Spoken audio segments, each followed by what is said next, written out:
We shall start our program with our community prayer, and after which the singing of the Philippine National Anthem.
Together with our personal intention, all ask God Almighty strength and thanksgiving for bringing us all together this afternoon in this giving. In the name of the Father, and of the Son, and of the Holy Spirit.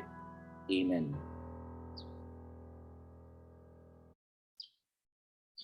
Mga kababayan, ang pambansang awit ng Pilipinas.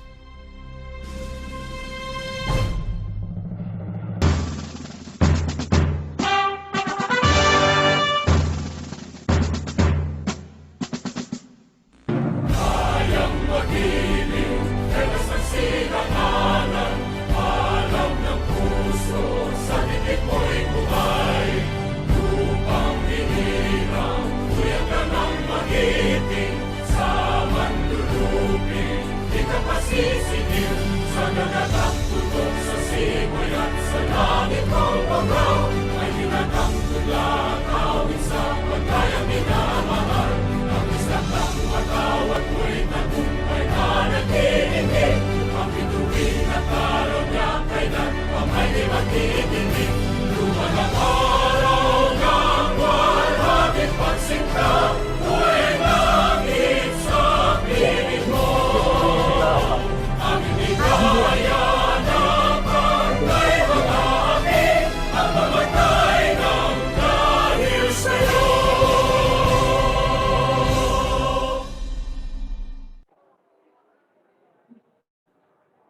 Good afternoon po. Happy Saturday po sa lahat. So welcome to another session of virtual gathering for Collab Extension Group faculty and students.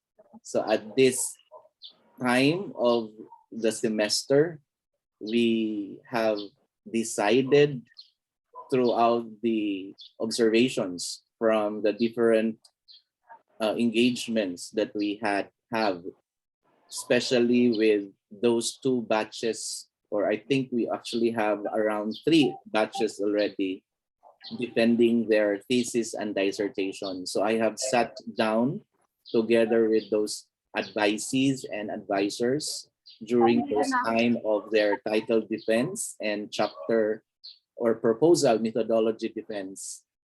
And we found out that there is an urgent need to respond with respect to some of the comments or suggestions of the members of the panel of the thesis and dissertation activity towards choosing the right statistical tools in doing research or proving their hypothesis or SOPs. And with that, we decided to create this, initiate rather, this research and statistics webinar for our students, especially those that will be going towards thesis and dissertation as their track.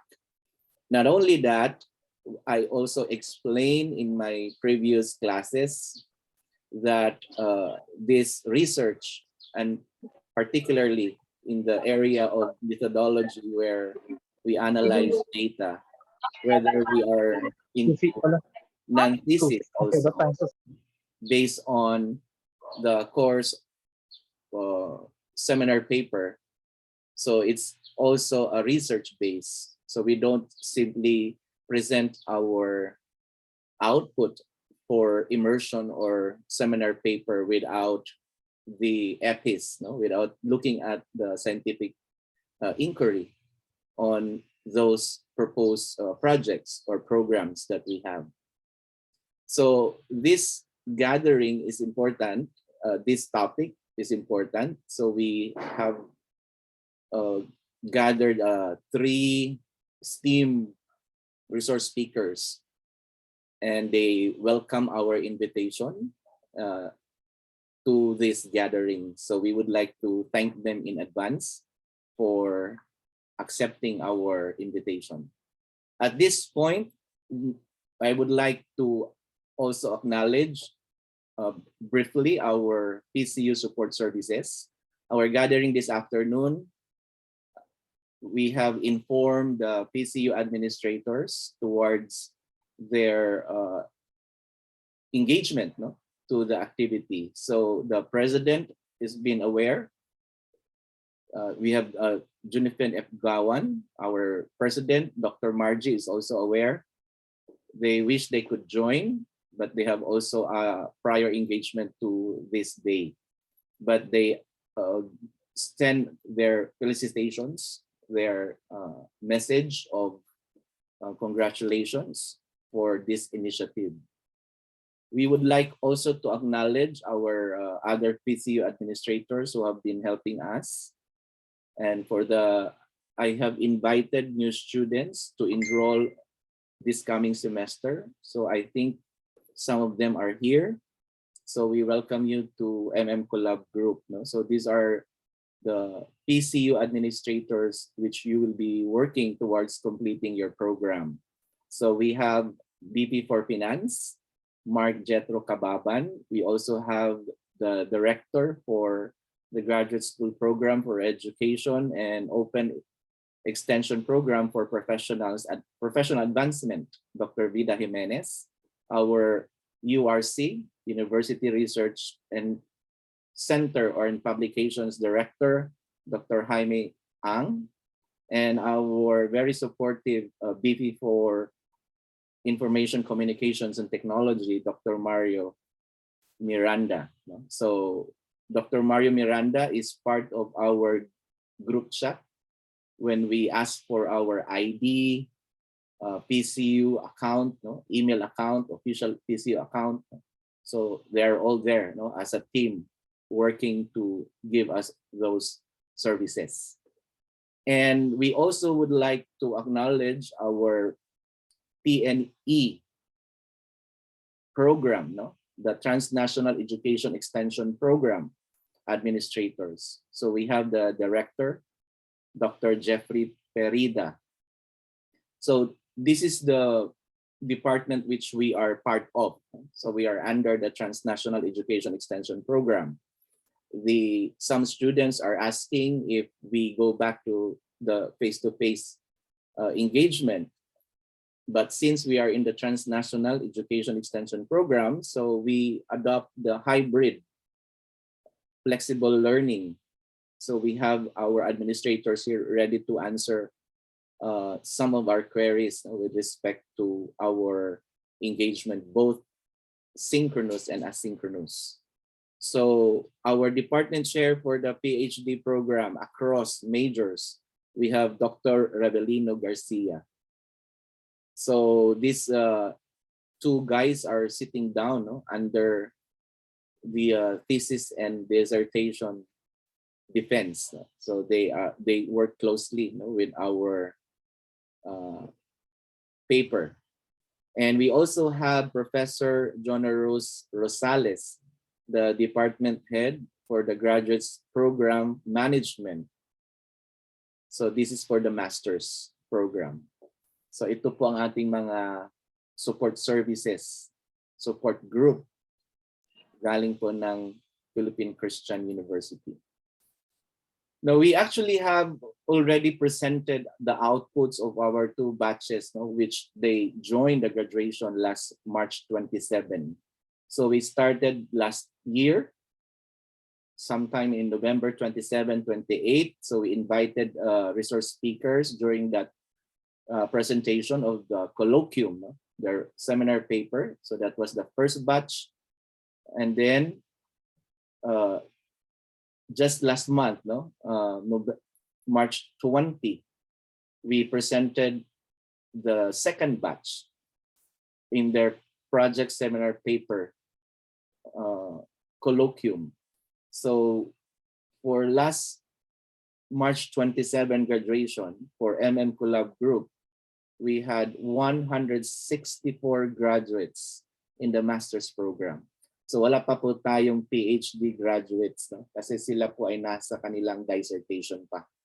So hopefully by August, they will join the mid-year graduation. So may graduation po sa August, no? So yung mga last term, hahabol po tayo sa August na graduation.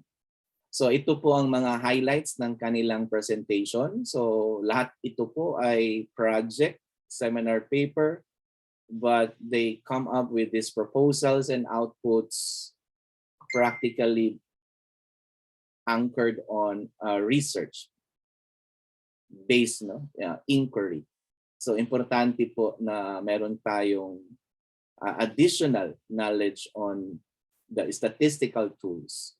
So we asked the question, what would be the right statistics when we do our research? So this afternoon, hoping that all our questions will be answered by our invited resource speakers.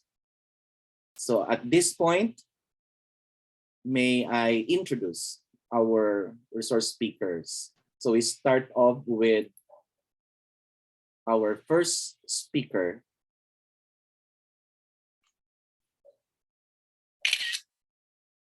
Okay, our first resource speaker this afternoon is Professor Virgilio Perenal.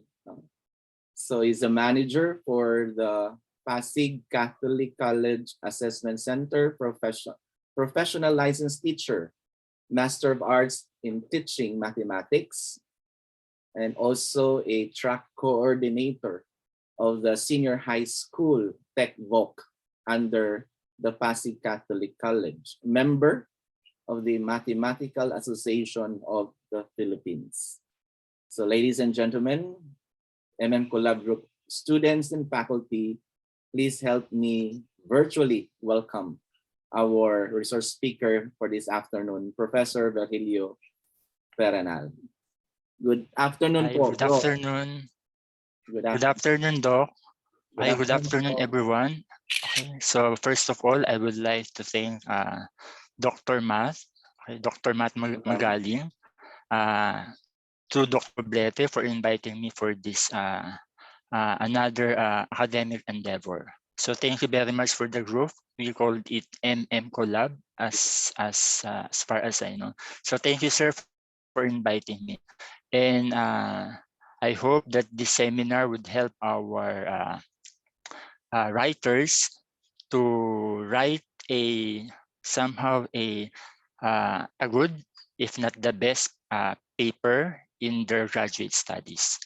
So again, thank you, sir. And allow me to start my presentation. Sir, I will start my presentation, right, sir? Go ahead.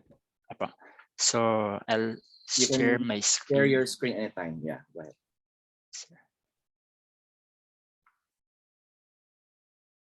Yes, sir.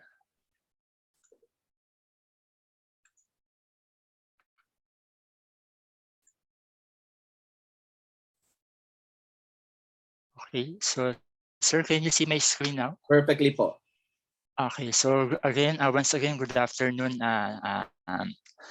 students, and of course, our administrator for this gathering. So thank you also for the warm introduction for me. So right now, I am teaching mathematics and statistics for almost 3 decades now. Okay.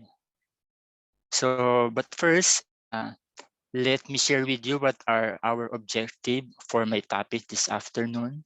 So first is, of course, to revisit the basic and important terms and concept in statistics. So this is very important.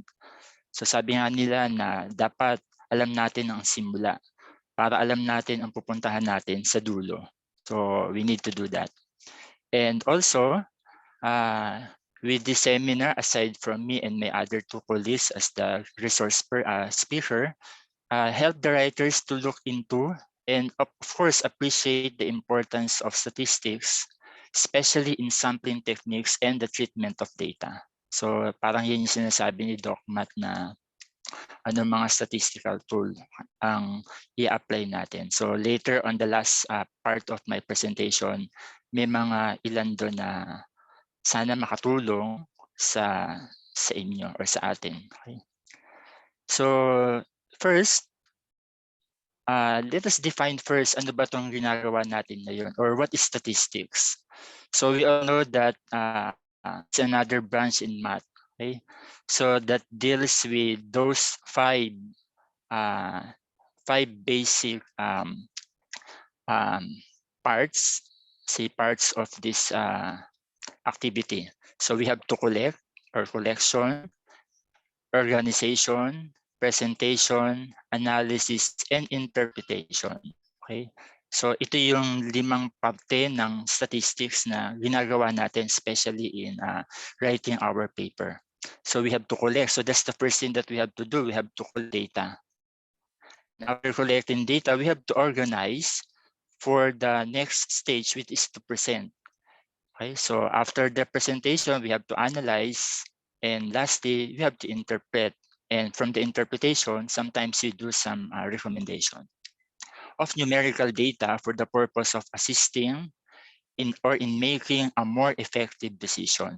That's why statistics is very important. We have to decide yung tinatawag natin na scientific decision. Yung hindi lang base sa ating perception or sa ating nararamdaman. So we must decide scientifically. At ito yung gamit niya in statistics. So as an introduction, sabi nga, decision makers make a better decision when they use all available information in an effective and meaningful way. So that's very important. Decision. Actually, the big words there are the decision and the information or yung data. Okay? So we have to decide based on the data.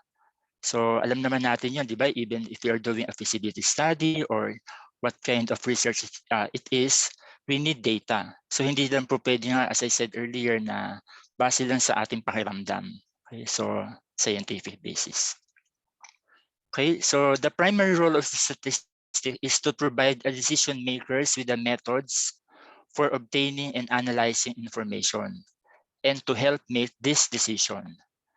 Okay, statistics is used to answer a long-range planning question, okay, such as when and where to locate facilities to handle future sales, especially in the business. Okay, so importante yan. Actually, hindi lang naman lahat sa business, even in other field in science. Okay, so sa education, sa psychology, and other field in education. So kumbaga lahat merong gamit ang statistics. Okay. Some company advertisement use statistics so that more customers would prefer their product over competitors. Like for instance, yung petroleum company na say for example, 60% of the fuel consumer prefer their product compared to other fuel companies. Okay? So ibig sabihin, dinadaan nila yun sa research o kumbaga sa gathering of data. Okay? And also, we need to show the quality of product, just like the claim of safeguard, for example, that company advertises that their soap kill 99.99% of germs. So that's one example. Mean to say, pinag-aralan naman nila yan, hindi lang naman nila basta yan sinabi. Okay? So may mga scientific basis sila.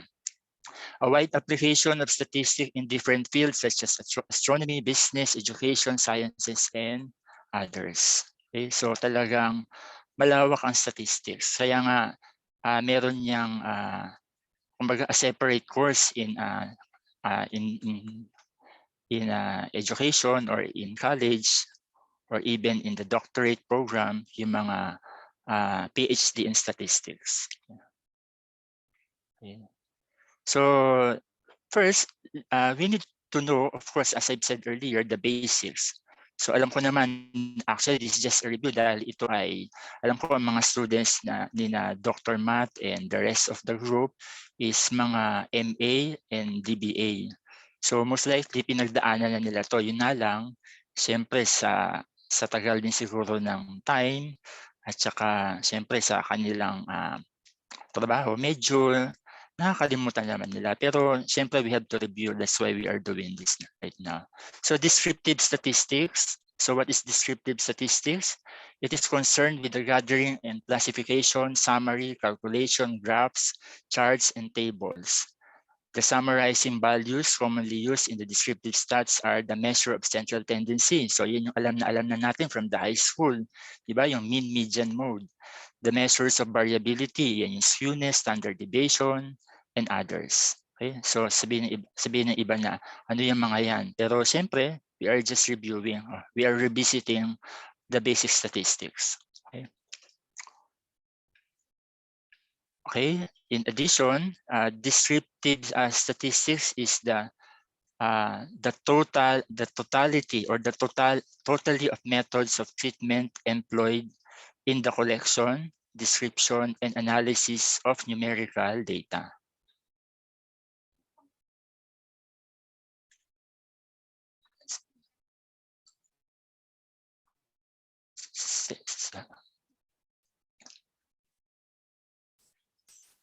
Okay. Sir, pasensya na ha. Okay. And the purpose of the descriptive statistics is to tell something about a particular group of observation. Okay. So, siguro the root word there is to describe. Okay, to describe. Okay. And these are some of the siguro illustration of how descriptive statistics is. Okay. So, meron tayong mga graph, charts, yan. So, we are familiar with those, di ba? Lalo na sa business, yung pie chart, yung bar graph. So, lahat ng graph, importante yan. Okay? Lalo na if you are presenting your proposal. Okay? Proposal in the business or proposal in other fields. So, kaya hindi lang basta ang statistic yun lang. So, medyo malawak ang statistics. Okay? So, The second division of statistics is what we call the inferential stat. Okay? So ano naman ang inferential stat? So inferential stat is a logical process from sample analysis to a generalization or conclusion about a population. Ito yung tinatawag natin na from simple to general, o yung tinatawag natin na inductive method. Okay? It is also called the statistical inference or the inductive statistics. A method that used to generalize from a sample to population. Normally, ito mga inferential stat, ito yung mga nasa field ng psychology. Okay? Tayo kasi sa business, education, we are more on the descriptive stat. Okay? Karamihan ng mga stat ay nasa, kasi may mga figures yun, mas madali tayong mag-interpret ng mga data. Okay? So inferential statistics demands a higher order of critical judgment. Okay? A mathematical method that aims to give information about a large group of data without dealing with each and every element of this group. Okay? It uses only a small portion of the total set of data in order to draw a conclusion or judgment regarding the entire set. So medyo sabi nga dyan is we need a higher order of critical judgment. So sabihin na natin ito yung may konting perception but still based on the gathered data.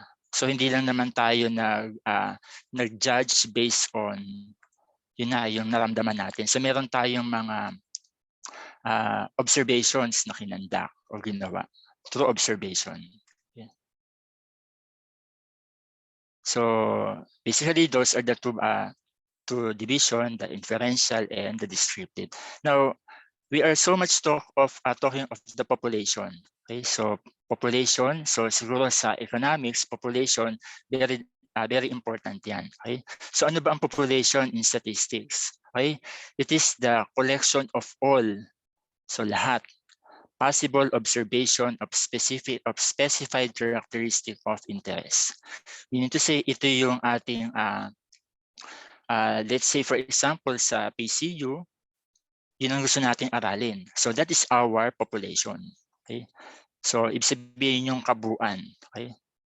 So while a sample, okay, so sample is a subset of the population. When we say a subset, it is part, okay, part of the population, meaning a small portion of the population. So we get sample from the population. Okay? Sa part yan na aking ipipresent later, yung sampling techniques. Okay? Because that's also important sa statistics. Diba? We are always after dun sa dami. Okay? Actually, hindi naman lagi sa dami, pero siyempre, depende yun sa ating interest of study. So, siguro ito yung medyo pictographic presentation ng sample and population. So, yan ang population. Okay? O, parang nabalitad lang. Then, kumuha tayo ng sample ng a portion of this, sabihin natin kaeng ng mangga. Then, from each kaeng, kumuha tayo, ito na ganyan na siya karami, hanggang kinuha natin yung isa. So, therefore, yung nag-isa na yun yung sample natin. Okay? So, kumbaga, pag sinabi natin sample, parte ng karamihan. Okay? So the major advantage of descriptive statistics is that they permit researchers to describe the information contained in many scores with just a few indices. Okay? And these are some of the terms that we need to know. The parameter. Diba? Pag sinabi natin parameter, ito yung ating numerical index describing a characteristic of a population. Kumbaga, hanggang dito lang muna. Okay? Diba sa ating part ng thesis, meron tayong tinatawag na what do you call that? Yung limitation. Okay? So that is somehow similar with the parameter. And then statistic is a numerical index describing the characteristic of the sample. Okay? So statistic is, kumbaga, we describe the characteristic using statistic from the parameter, which is from the population. Okay? And then we also have constant. So importante yung constant term na yan. Siguro sa atin sa mga algebra. Okay? So algebra is constant. Okay? Pero constant in statistics is a characteristic of an object, people, or events that does not vary. Ibig sabihin, hindi siya nagbabago. Okay? For example, the temperature of the water which water boils is at 100 degrees Celsius. So marami pang mga constant na parang sinasabi natin na ang tanging constant sa mundo ay ang pagbabago. Okay? Sabi nga natin na that's why I'm very thankful with this gathering. Kanina naisip ko na tama nga yung ginagawa ni ito grupo ni Dr. Matt na talagang continuous learning. Sabi nga, we don't stop learning because when we stop learning, the decay will begin. Sabihin, pag huminto na tayo ng pag-aaral, decay will begin. Okay, it will start. Kaya this is very important. Continuous updating ourselves, especially in research. Okay. Then we also have the variable. Ayan, papasok na tayo dun sa, sometimes the panel is asking for the variables in your paper. Okay, so ano ba yung variable? So a variable is an item of interest that can take on many different numerical values. So ang root word niyan ay vary. Kung ang constant ay does not vary, ito namang variable will vary. Ibig sabihin po pwedeng naiiba. Okay? On many different numerical values. Okay? So example, yan. So medyo weight of the people, so that's quantity. Hair of the color of people, it's quality. Okay? So something like that. Variable. Okay? So since we are talking of the variables, at nabanggit dito yung, yung tinatawag na qualitative variables. Okay? So every time I teach this, even in other field in math, when I try to define, kasi ako personally, I don't like memorizing. So kinukuha ko yung pinakasimpleng term na po pwede natin matandaan. Now for this term, qualitative, the root word is quality. Okay? So qualitative variables are non-measurable characteristics that cannot assume numerical value, but can be classified into two or more categories. Okay? Qualitative. Ibig sabihin yung quality. That's why dun sa previous na slide, hair color is a qualitative variable kasi wala naman sinabing quality is 3 or 3.5. Okay? So that's quality. So examples are gender, kaya naman religion. So yun. So medyo unti-unti lang example. Then we also have the dichotomous variable, as we know. So the root word there is di, meaning to divide into two. Okay? So kung meron tayong di, meron din tayong tri. So meaning 3 possible values. So like for instance, yung sex, it's a dichotomous variable because there are only 2 variables there, the male and the female. Okay? So something like that, those variables. Okay? So there are 2 types of variables or data still on the quantitative variables. Okay, so dito naman, so yung una is qualitative, ito naman is quantitative. So the root word is quantity. So meaning it's a number. It exists in some degrees along a continuum form, less to more, and a number can be assigned to a different individuals or object to indicate how much of the variable they possess. So meaning to say, mga numbers na to kaya nga quantity or quantitative variables. So also are those quantities that can be counted, okay, with your bare hands, can be measured with the use of some measuring devices, or can be calculated using mathematical formula. So yun ang quantitative data, variables. So examples, checking account, okay, number of children in the family. Okay, so those are quantitative data, variables. Now, there are 2 types of quantitative variables. Okay? We have the discrete. Okay? Pasensya na sa mga students kung medyo, kumbaga talaga lang, binabalikan lang talaga muna natin yung base. Anyway, you will appreciate this kapag nandun na kayo sa bandang writing na, ito pala yung sinasabi na discrete variables. Okay? So when we say discrete variables, or the actual values, usually obtained by counting. Okay? So example of this discrete are the number of students in statistics class, okay? The number of subjects a student can enroll, or the number of vehicular accident from selected places.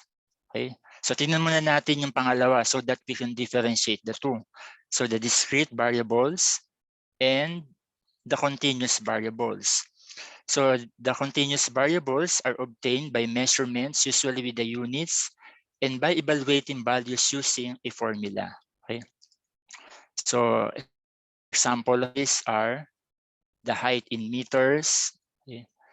And then weight in kilograms, time in minutes, okay? And the final grade. Okay? So tingnan na natin ano ba yung pinagkaiba ng dalawa. Basically, the only difference of the discrete and continuous, kasi most often than not, we are dealing with continuous data. Okay? Continuous data. Ang continuous data is simply, ito yung may mga decimal part. Okay? Kasi ang discrete is somehow integer siya, or to be specific, a positive integer.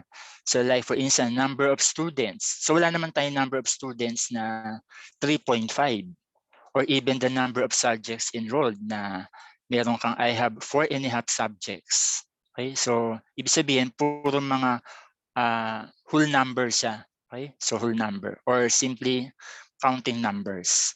While yung continuous, ito yung may mga decimal.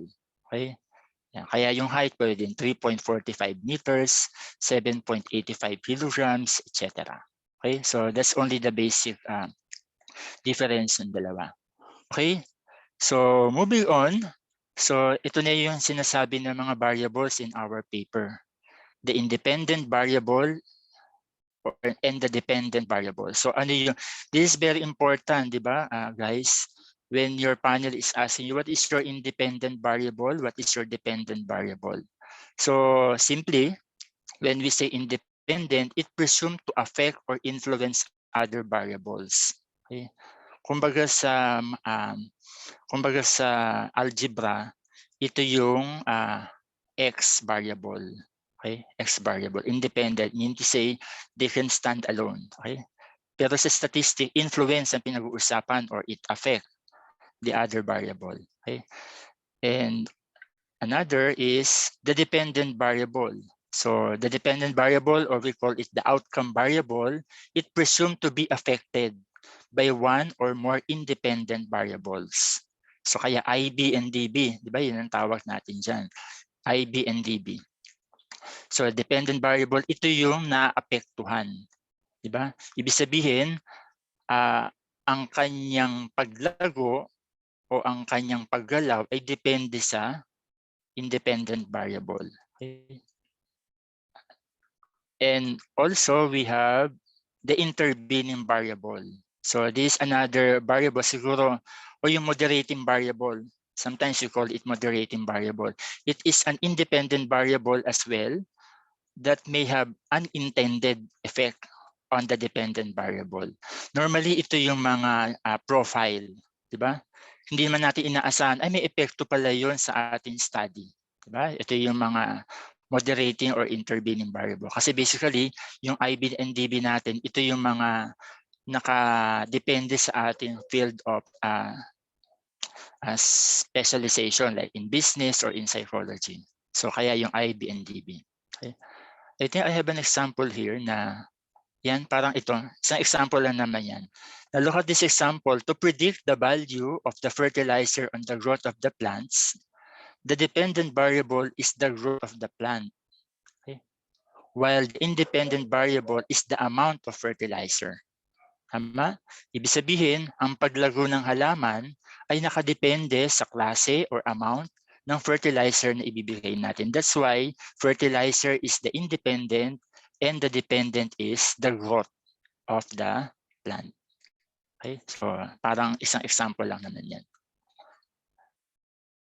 Okay, so next is, okay, so since we are talking more on the data, so nandito na tayo, papasok na tayo sa tinatawag natin instrumentation. Ito ay normally nasa part 3 ng ating paper. So instrumentation. Now ano ba ito yung instrumentation? It is the collection of data. Okay? is an extremely important part of any type of research. As I've said, kapag wala tayong data, wala tayong statistics. Kasi ang statistics ay nakadepende sa data na nag-gather natin. Okay? For the conclusion of the study, based on what the data show. Okay?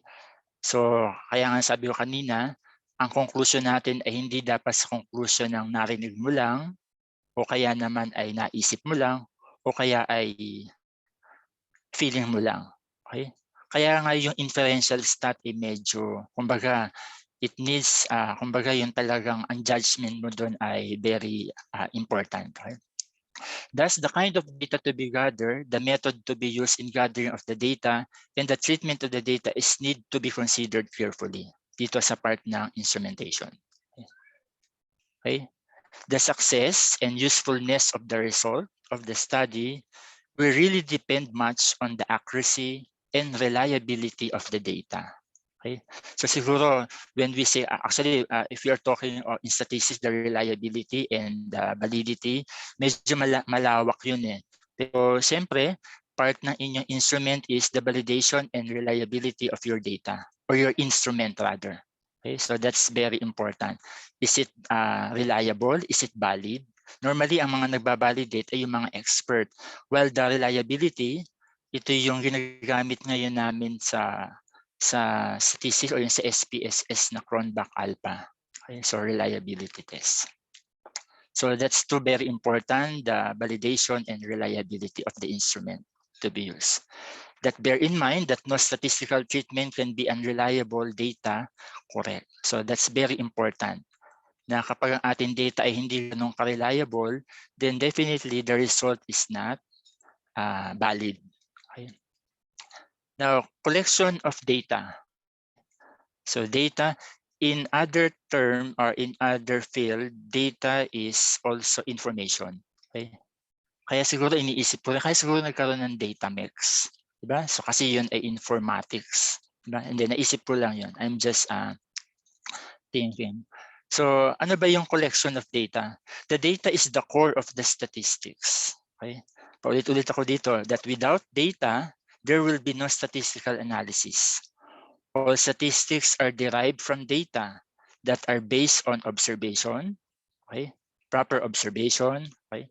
Including observations that are made directly by people to the data gathered in a formal research. Okay? Kasi totoo naman, one way of gathering data is through observation. Okay? Meron yan dito sa presentation ko. Data refers to the kind of information researchers obtain on the subject of the research. And they can be classified according to source and to form. Okay? So medyo ano lang tayo ng konti uli. Basic uli. Data is classified according to sources and to their form. Okay? So ano ba yung mga sources na tinatawag natin? Kumbaga yung pinanggagalingan. Okay? So the first type of data is the primary data. Okay? This refers to the information which are gathered directly from the original source. Kumbaga yan yung ikaw mismo ang nakasaksi sa data na nag-gather mo. Okay? Kaya yung mga, sorry medyo ano ka lang, yung mga marites na sinatawag, I do not know if that is a primary data, pero siyempre hindi naman statistics yun. No? May ano ko lang, segue ko lang. Okay? So primary data, original source of information. Now, example of this primary data is the through observation. Okay? So you observe it by yourself. That's an original and primary data. Ikaw mismo ang nakasaksi. Okay? And also we have interview. Ikaw mismo ang nagtanong. Okay? Narinig mo mismo sa bibig nung tinatanong mo yung gusto mong malaman about your research. So interview is a primary source of data. Questionnaire. Okay? Ito yung very commonly used yung questionnaire. Okay? But because of the pandemic, nagkakaroon na ng mga evolution yan. Eh. Diba? Yung mga questionnaire na yan. Pero still, that's a primary source of data. Okay? Then if we have a primary, then we also have the secondary. Okay? This refers to the information which are taken from the published or unpublished data which are previously gathered by other individual or agencies. Data which are already available. Okay? So ibig sabihin, ano lang yung kumbaga nabasa mo, di ba? O somehow yung mga related literature natin sa ating chapter 2, di ba? Yun ay mga secondary data na. Mga published and unpublished papers or journals or books. Okay, so those are secondary data. That's why ang questionnaire nyo is very important kasi yun yung primary source ng data mo. Okay? That's why ang RRL is the related literature. Diba? Kumbaga, ito yung mga sinusuporta natin when we are doing our interpretation. Then example of secondary data are, of course, statistical book is already published or written. Okay? Published books, newspapers, journals, books, yan. And of course, the advantage of the secondary data are less expensive. Okay? But the disadvantage is posibleng hindi ito yung gusto mong malaman.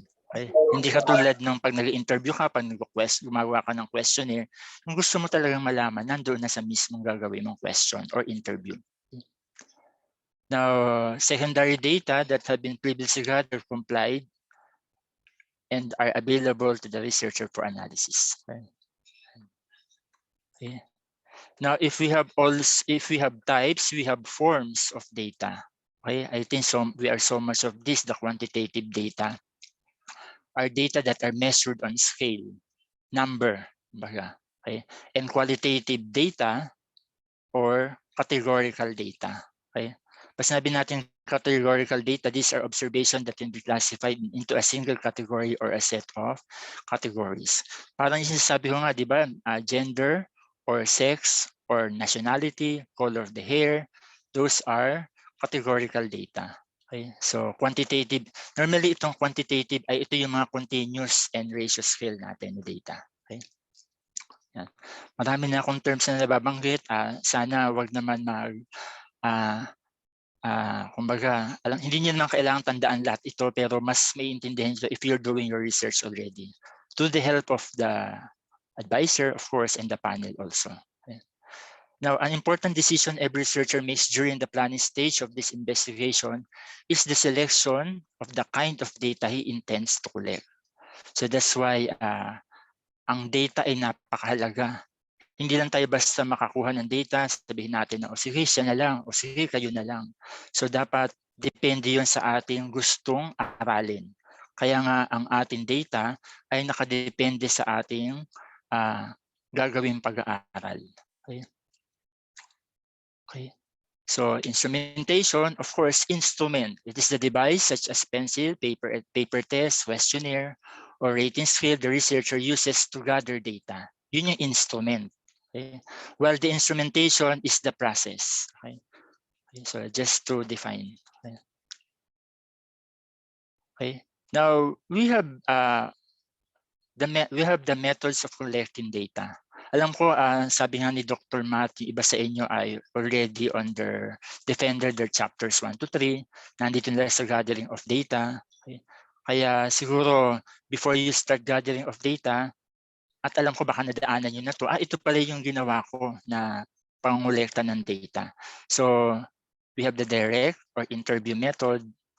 Okay, so I have so much mentioned about it, so I don't need to elaborate. Siguro ano yun, pag sinabi direct interview or interview person to person.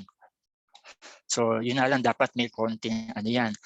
Kasi may mga interview na yung parang hindi siya professional. Okay? So when we say professional, dapat meron kang guide pa rin. Okay? So direct interview, direct or interview. Okay? So medyo ako na to. So yan. Then if we have the indirect, if we have the direct, we have the indirect or the questionnaire. Okay? It's a primary source pero siya ay indirect. Diba? Kasi hindi naman ikaw mismo yung nagpunta sa diba ngayon sabi nga because of the evolution, because of the pandemic, nagkaroon ng tinatawag na normally kayo siguro majority of you ang ginagamit na is the G form. Kasi ang questionnaire is a traditional form na ibibigay mo yan sa isang grupo, tapos sila ang magsasagot. Okay? Pero hindi ikaw yung mismo ang kumbaga, ikaw yung kasi pwede mo naman itong ipamigay, di ba? Pero siya ay still indirect pa rin. So basta pag sinabi natin direct, it's more on the questionnaire. Nakita mo siya ng personal. Somehow, yung questionnaire, pwede mo na rin siya maging direct kung babantayan mo siya habang nagsasagot ng questionnaire mo. But still, generally, it's an indirect method of gathering primary source. Okay, so ayun na, yung bullet number 3 can be mailed or given to a large number of people at the same time. Okay. Pwede rin namang isa-isa kung talaga namang tsatsagain mo. Okay. Okay. So medyo ano lang na yan. I-flash ko na lang siya. Yan. Okay. So I hope you're still okay, guys. Okay. So meron lang siyang disadvantage sa questionnaire, lalo na inconsistent responses can no longer be modified. Kumbaga hindi mo na siya mai-verify. Okay? Yun. Hindi katulad pag nag-interview ka, pwede kang magawa ng further question or clarification. Okay? Yan, the unclear or seemingly ambiguous question which cannot be clarified and the respondents having no chance to expand or react verbally to questions or particular interest of importance. Parang ito yung isang kailangan na gawin, kaya tayo nagkakaroon ng validation. Okay? Kasi kailangan natin makita kung ito ba ay speak for itself, ibig sabihin self-explanatory. Diba? Yun yung mga ganong form. Kaya meron tayong natawag na construct validity, face validity, content validity. Okay, so yun yung mga ilan sa validation. Now, ito naman, let's go to the direct method or the interview. Okay, so maybe some of you are doing this, lalo na kapag gumagamit kayo ng mixed method. Okay, nag-interview kayo. So pwede nyo itong gawin through panel interview, o kaya naman, lalo na ngayon, uso ang mga virtual, pwede rin naman. Okay, so a method of personal communication between the researcher and the respondent. It provides a consistent and precise information to the researcher because the respondents may clarify the information, and probably the most effective way of enlisting the cooperation of the respondents. So that's the interview. Okay. Okay. So meron tayong tinatawag, ito yung sinasabi ko na klase ng interview na hindi para lang tayong sorry for the term, para lang tayong yung chismis ang dating. So gawin natin siyang professional. Okay? Professional interview. We have the structured interview. Uses a research instrument called interview schedule. It is made up of a carefully prepared and logically ordered questions. Okay? So parang yung ginagawa ngayon ng mga presidentiables natin. So pinaghandaan nila yung ganong klase ng interview. Okay? So yun ang structured. Ibig sabihin meron siyang guide sa mga nagtatanong. Okay? Sa interviewer. Okay, so if we have structured, we have also unstructured. So ano naman unstructured interview? Ito yung open and flexible. Ibig sabihin, may mga tanong minsan na wala yun sa iyong guide pero bigla siyang nag-pop up. Okay? So but be sure you have to be vigilant on this. Baka nga kasi ang maging dating ay parang iba dun sa ini-interview na para kang hindi na yun ang content mo. Okay? Kasi may mga ganong unstructured interview. Okay. So also, another method of gathering data is the registration method. Okay. Secondary. Okay. The method of gathering information is governed by laws. So registration. Ano to? Ito yung mga secondary source na rin. Kasi kumbaga nakapublish na siya. Okay. Yan. Yan. So basahin na lang natin. Yan. Then we also have this one, okay? So observation. Normally ito sa inferential. But you can also do sa mga mixed method, gagamit ng mixed method, okay? Observation and interview. Now, one of the earliest methods to acquire knowledge, in acquiring knowledge, is through observation. In this method, the researchers watches closely to the overt behavior of the subject under investigation in various natural natural settings. Kaya nga normally ito ginagamit ng mga psychology o nung nasa mga sciences. Okay? Yung behavior. Okay? Okay, so we also have the observation method that the investigator observes the behavior of the person or organization and their outcomes. Okay? Yan. So much of those, pare-parehas din para at least magkaroon kayo ng mas maliwanag na meaning about observation method. Okay? Pero in your case, majority sa inyo, even sa mga ginagawa kong talagang day after sa paper and pen o yung tinatawag na questionnaire. Okay? Napakadalang gumagamit ng observation. Okay? Okay, so sabi nga dyan, the only limitation for this method is that made only one at a time. Okay?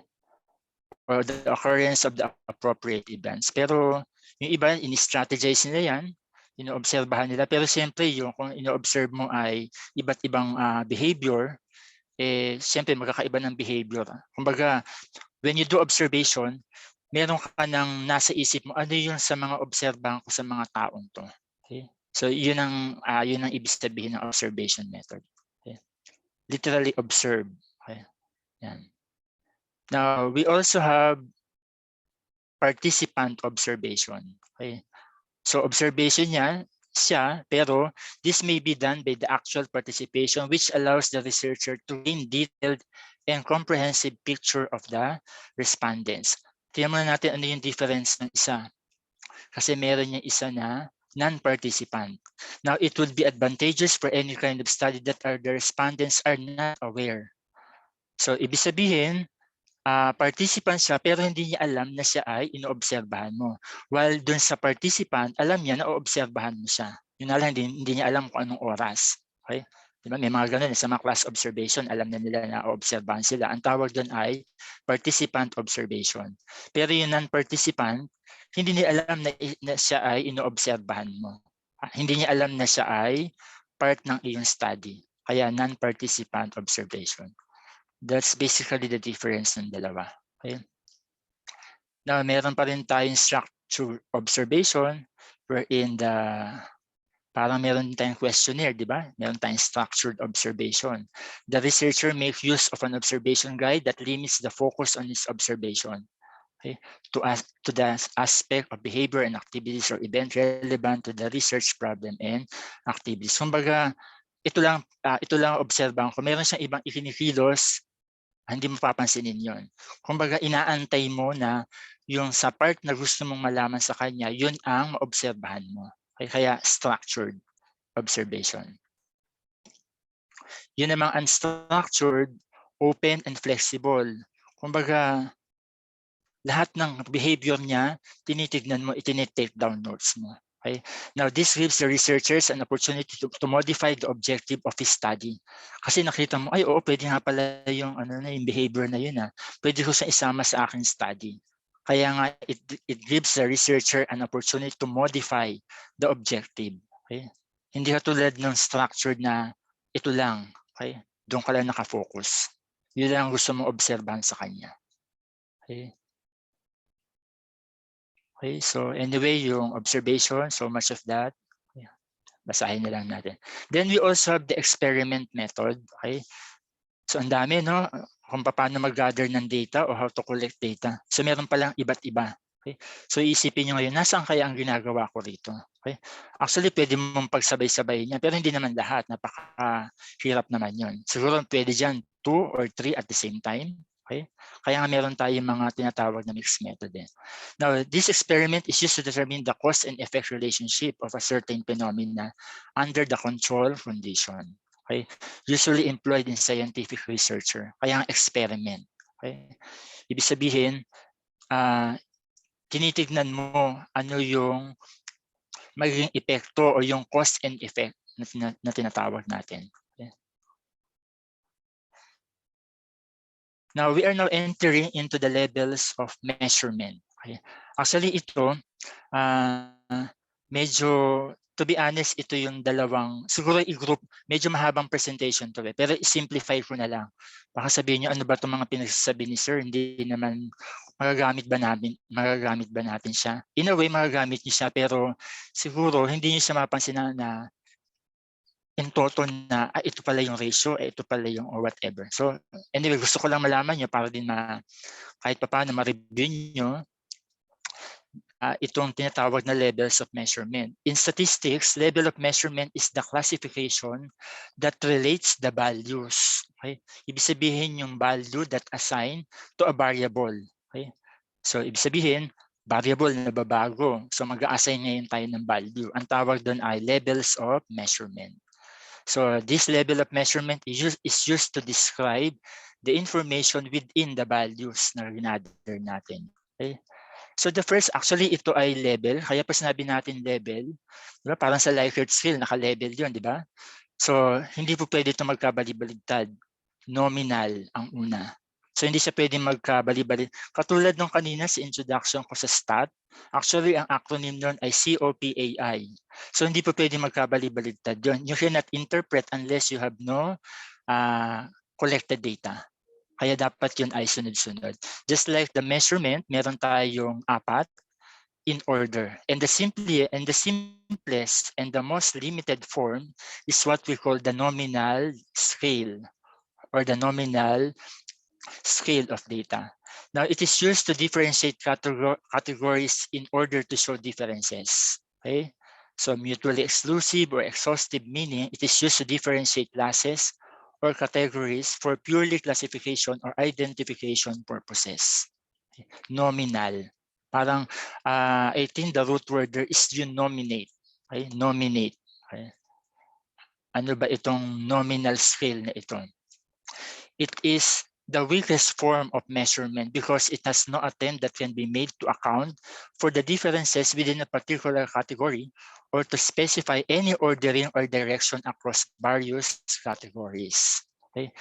Normally, ito yung mga discrete variables. Okay? Discrete qualitative data na sinasabi natin.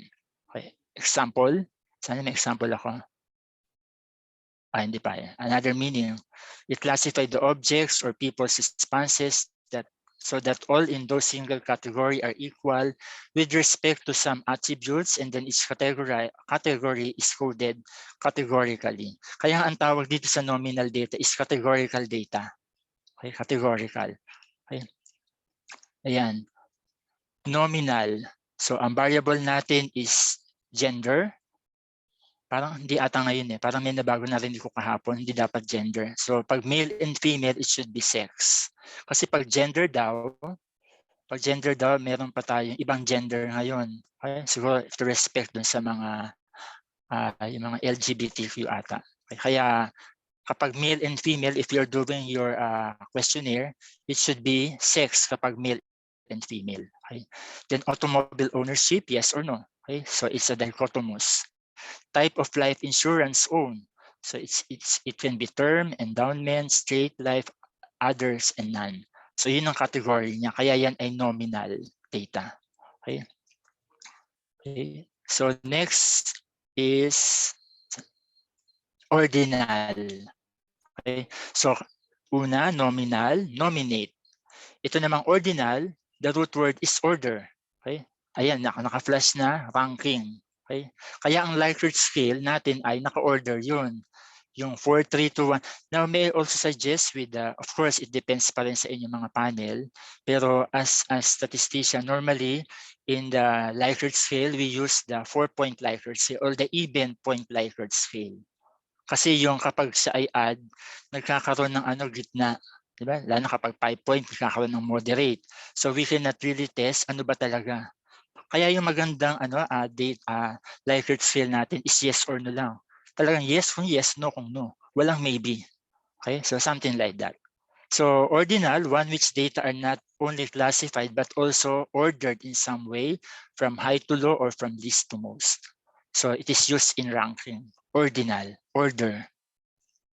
Okay, okay, so yan other meaning of order. So, yun lang root word niyan eh. Yun lang tandaan natin, ordinal data. Okay? Halimbawa ng ordinal data, yung size, di ba? Small, medium, large, or XL, double XL, something like that. Ordinal. Okay? So, ordinal, that is the ordering implies only the category which is greater or lesser. Okay? Anyway. So much of that.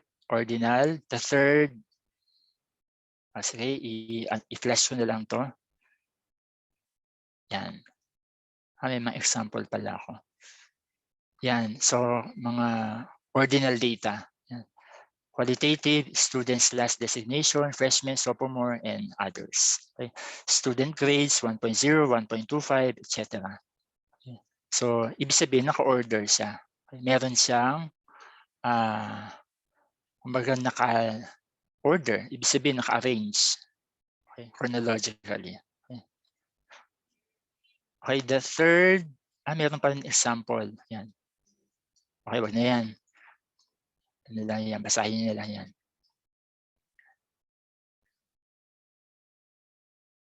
Okay, so to sum up yung dalawa, the main difference between the ordinal data and the nominal data is that in ordinal data, it contains both an equality and greater than relationship, whereas in the nominal data, contain only an equality or relationship.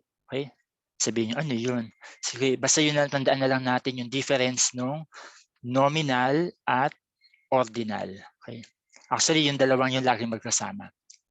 So the third in the levels of measurement is the interval. Okay? So ang una natin is N, nominal. Second is O, ordinal. And the third is interval scale data. Ano naman ang interval scale data? It has the attribute of ordinal scale plus another feature. Okay? The distance between the points on the scale are equal. Normally, ito yung may mga numbers na. Okay? May mga numbers na yan. Actually, yung iba, may numbers din naman pagdating din sa nominal, ordinal. Pero, ibang ina-assign natin na value doon. Okay? Ito talaga ay may number. So, interval scale, it is used to classify the order and differentiate between the classes or categories in terms of the degrees of differences. So meron na tayong number na kasama. Pagdating sa kanilang parang ordinal, di ba? May difference yung dalawa. Okay? Either discrete or continuous variable. Okay? So interval scale, when the numbers used to identify the observation represent not only ordering of observation, but also meaningful information regarding the degree of difference or distance between the observation. So example, the grades of the 3 students are 90, 70, 50. They may be rank 1 to 3, but the difference between rank 1 and rank 2 is 20, 2 and 3 is 20, the difference between 1 and 3 is 40. So at least meron na tayong difference na. Meron na tayong number na ina-assign. Okay. So interval data are preferred over ordinal data because with them, decision makers can precisely determine the difference between two observations. Okay. And the first and the last, the last is the ratio scale. Ito na yung pinaka-highest. Okay. It is similar to the interval scale, only it has an actual or true 0 point, which indicates the total absence of property of being measured. So doon, difference lang. So dito, pwede tayong magkaroon ng absolute value. When we say absolute value, negative is not included. Okay. Ratio. So ratio scale differs from interval measurement only in one aspect. The true 0 point means to complete the absence of the attitude being measured. Ibig sabihin, mahalaga ngayon dito ang 0. Okay? So ratio scale with the absolute value point, it can be said that the ratio of two observation is twice as fast or half as long as the other. Okay? Yan. So for this scale, our variables can be discrete or continuous. Pero madalas ay continuous data. Lalo na kapag gumamit tayo ng Likert scale dahil kinukuha natin ang weighted mean nun. Okay. Okay, so ratio scale takes into account the interval size and the ratio of two related quantities, which are usually based on a standard measurement. It is the highest level of measurement and allows for all basic arithmetic operation, including division and multiplication. Kasi lahat ng lalabas sa sagot, siya ay ratio scale. Diba? Kaya ang weighted mean, yung mga weighted mean natin o yung average, those are ratio scale. Kasi pwede yung discrete or continuous data. Okay. Okay, so much of this, medyo ano na yan. Nabanggit ko naman yan, the fourth and the highest is the ratio. So kaya ang acronym nun ay NOIR, okay, NOIR. Okay, so basahin na lang natin yan. Okay, so ito yung comparison ng apat.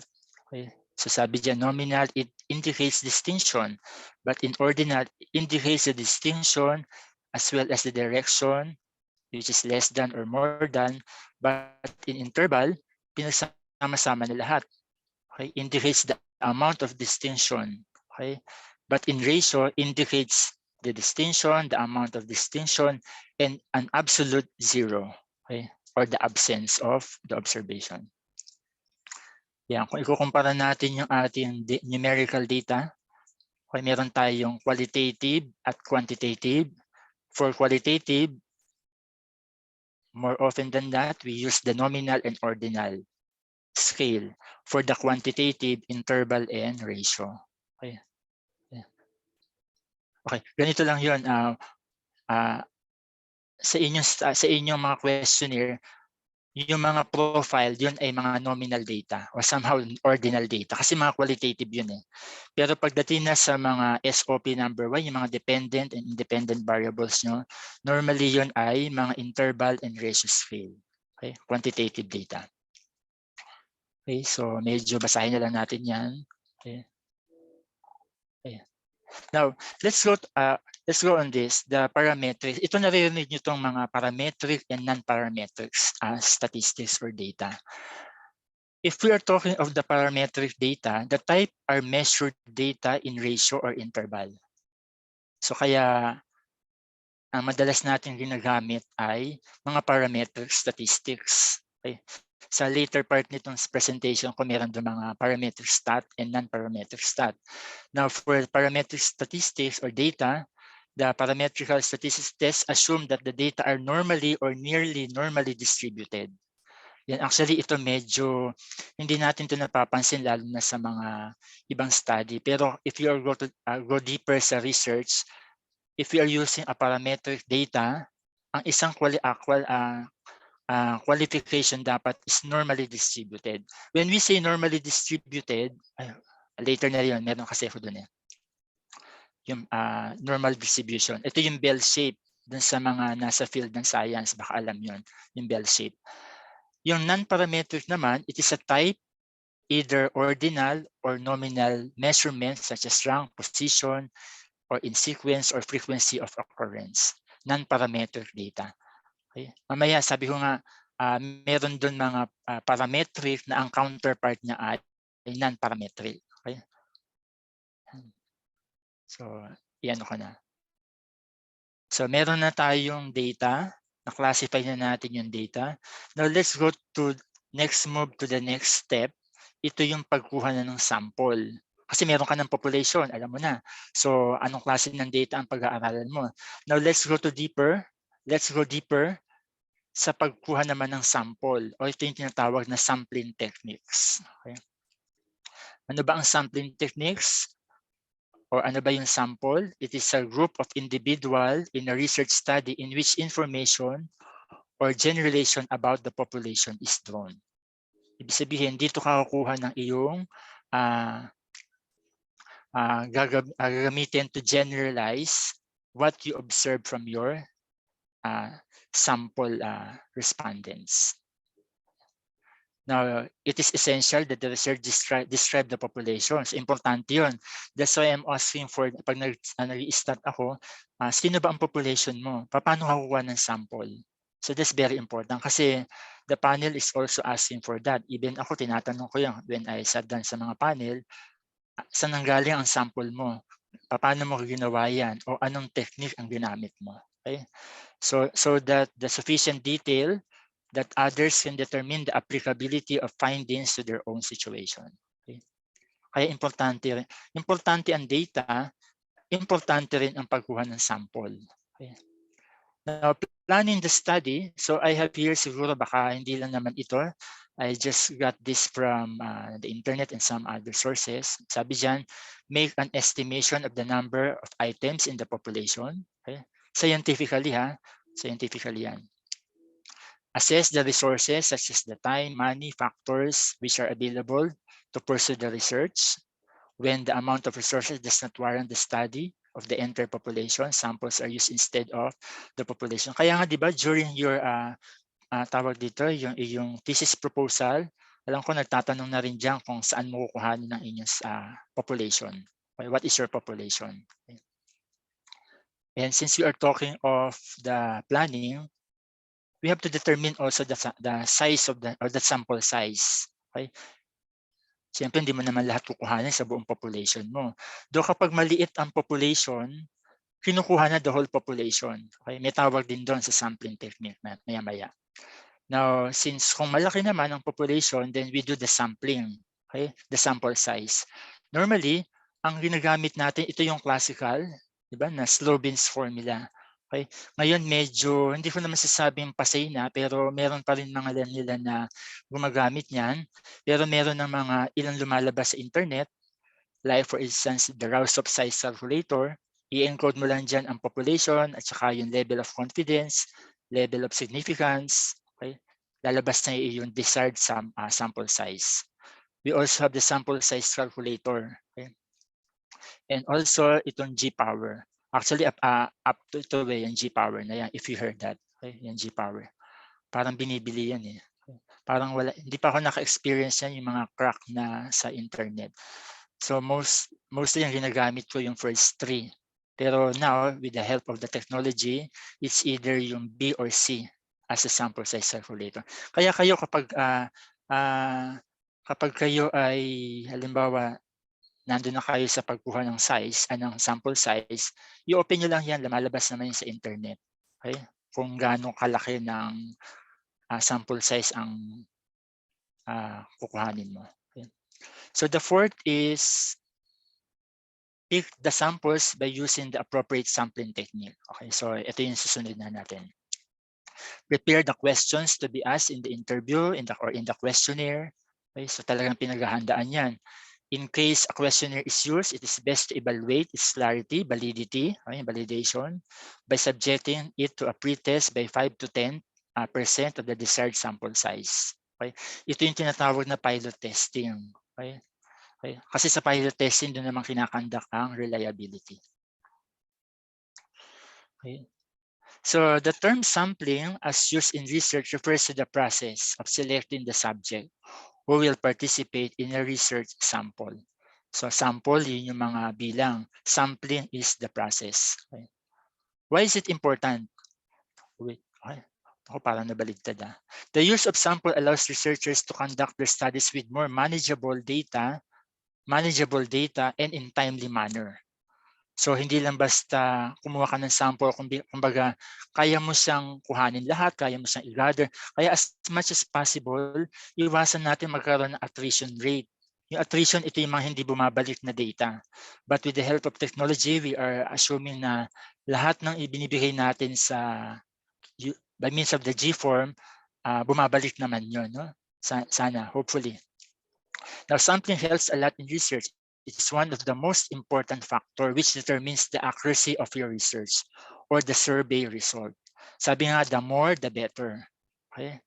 Mas maraming sample, mas malaking sample, mas reliable and valid ang result ng ating study. Okay? Now, there are 2 types of sampling. Okay? So, the first is the random sampling or the probability sampling. Okay? So, pag sinabi natin random, alam natin random. Kumbaga, parang alam natin, madalas natin ginagamit at random, I will be choose to. Kumbaga, wala kang While the non-random or the non-probability sampling. So, let's differentiate the two. Pag sinabi natin probability sampling, it is a process whose members had an equal chance of being selected from the population. Meaning to say, lahat kayo, kung halimbawa tayo ay nasa 200 plus dito, everybody has an equal chance to be part of the sample. Okay? So ano-ano yung mga paraan natin dito sa pagkuha? First is the simple random sampling. Ano ba ang simple random sampling? The basic type and the most popular sampling design. One in which every member of the population has an equal and independent chance of being chosen. Simple random. Okay? The table of random numbers. Okay? So isa yan. Extremely large list of numbers that has no order or pattern. Meron nito sa calculator eh. Kumbaga, you will assign the person, kung anong number siya, tapos yun mo sa kukuha. Ito, medyo yung ibang mga researcher hindi na yung ginagamit. Pero siyempre sa mga field talaga ng mga statistics talagang inaaral yan. Okay. The lottery technique, each population unit is assigned to a number that is written in a slip of paper. Lottery yung parang in a fishbowl, then you will assign a number for each individual, tapos pipiliin mo sila. Kaya yun ay a simple random technique. The next is the systematic sampling. Okay? The root word is system. So ibig sabihin, meron kang sistema na gagawin. Ang sabi dyan, it is a modified form of simple random. It involves selecting every kth element in one population until the desired number of sample is obtained. Okay? Parang halimbawa, ang ginawa mo ay, andito ba yun? Yan, ito pala. Halimbawa, you have these students, tapos you will assign the sample from every flip from left to right. So, ibig sabihin, kunyari yun yung score ng iyong estudyante, so you will assign that every fifth from the left to the right, ang pipiliin mo to be part of your sample. So random yan, wala kang pinili. Hindi mo alam kung sino yung naka-23, sino yung naka-13 or whatever. Kumbaga, your basis of selecting them is through this systematic. You assign the fifth score from left to right. Kaya example niya, 1, 2, 3, 4, 5, so 13. 1, 2, 3, 4, 5, yung pang 23, in 23. 1, 2, 3, 4, 5, yung 26. So something like that. Okay? Medyo, ano siya, mahirap gawin, pero with the aid of computer, madali na rin yan. Stratified random sampling. Okay? Ano naman ito? The process of subdividing. Okay? So kung kanina ay, ano yung number 2? Sorry. Number 2 is systematic. Ito naman ay stratified. Okay? Parang strategy, pero hindi talaga strategy, but the root word is strata. Okay? So the process of subdividing the population into subgroups or strata. Okay? And drawing a members at random from each subgroup or stratum in the same proportion as they exist in the population. Okay? So halimbawa yung ganyan. Ito normally, when I do my statistics, I'm always asking for the distribution ng population. Kasi magkakaroon tayo ngayon dito ng proportional allocation para makuha natin ang sample size. Anyway, alam ko naman majority of you will be asked the help of the statistician, pero mas maganda rin na alam nyo kung paano nakuha yan. So parang halimbawa sa nursing, ang population is nursing up to the education, halimbawa lang, is 12,000. So to get your sample size, siyempre dapat meron ka ng desired sample size using the Rao-Soft or kung ano mang application yun or slow beans. Let's say 5,445. So that 12,000 or that to get the percentage, 6,000 divided by 12,000, that is 50% of the whole population. You multiplied it to 545, kaya ito yung nursing sample size mo. Kaya kung makikita nyo dyan, proportionally, since nursing has the highest population, that's why in terms of their sample size, siya rin ang pinakamarami dapat. Okay? Para bang pag gumagawa tayo ng exam, pag mas maraming time tayo nagturo sa topic na yon, dapat mas maraming item ang ibibigay natin. Diba? Ayun yung tinatawag namin sa education na table of specification. Okay? Anyway, ano lang, para at least kayo mismo, being the researcher, kahit paano is alam nyo kung paano nakuha yan. Though I think hindi naman ata, siguro hindi naman lahat ng panel ay nagtatanong kung paano nakuha yan, but there are some. But at least alam mo kung paano nakuha. And of course, you ask your statistician, syempre. Okay, so that's stratified. Then the fourth one is the cluster random sampling. Okay, the selection of groups or cluster of the subject rather than individual. This sampling design is used when the population is very large and widely spread out over a wide geographical area. Okay, cluster. Okay, para meron akong picture dito. And then, example dito, divide the population into section or cluster randomly, select some of those cluster, choose all members from the selected cluster. Okay. Parang ganyan, no? Parang siguro sa Amerika, diba? Na hahati-hatiin mo and then you will divide it. It's either, proportionally. Okay? You know, para rin siyang stratified. Yun na lang, ang cluster mas malaki ang population. Okay. Okay. If we want to know the opinion of the residents of Manila regarding the improvement of the living in the city, we may use the cluster sampling by subdividing the city into districts, then select at random the number of districts to be used as a sample. Para rin siyang stratified. Then lalo na ang multi-stage, kumbaga we started from the simple going to the fourth, which is a multi-stage sampling. Kumbaga mas lalo nating sinasala, parang ginto, di ba? Nagsimula yan sa isang lupa, tapos sinala hanggang sa nakuha ang ginto. So ganun din ang pagkuha ng sample. Okay? Multi-stage sampling. It is a design, extended version of the cluster sampling. It involves several storages in drawing the representative sample from the population. Ibig sabihin, mas marami ka pang mga criteria before they can part of the sample. Okay? Kaya nga multi-stage. Okay? Okay, nandun na tayo sa second type, which is the non-probability sampling. Now, this non-probability, as I defined earlier, it is a procedure where samples selected in a deliberate manner with little or no attention to randomization. Kaya nga ang tawag dito sometimes is a non-random sampling. Okay? Wherein, sabi nga, the sampling procedure is a sample selected in a deliberate manner. Parang inulit ko lang, sorry. Okay. Yan.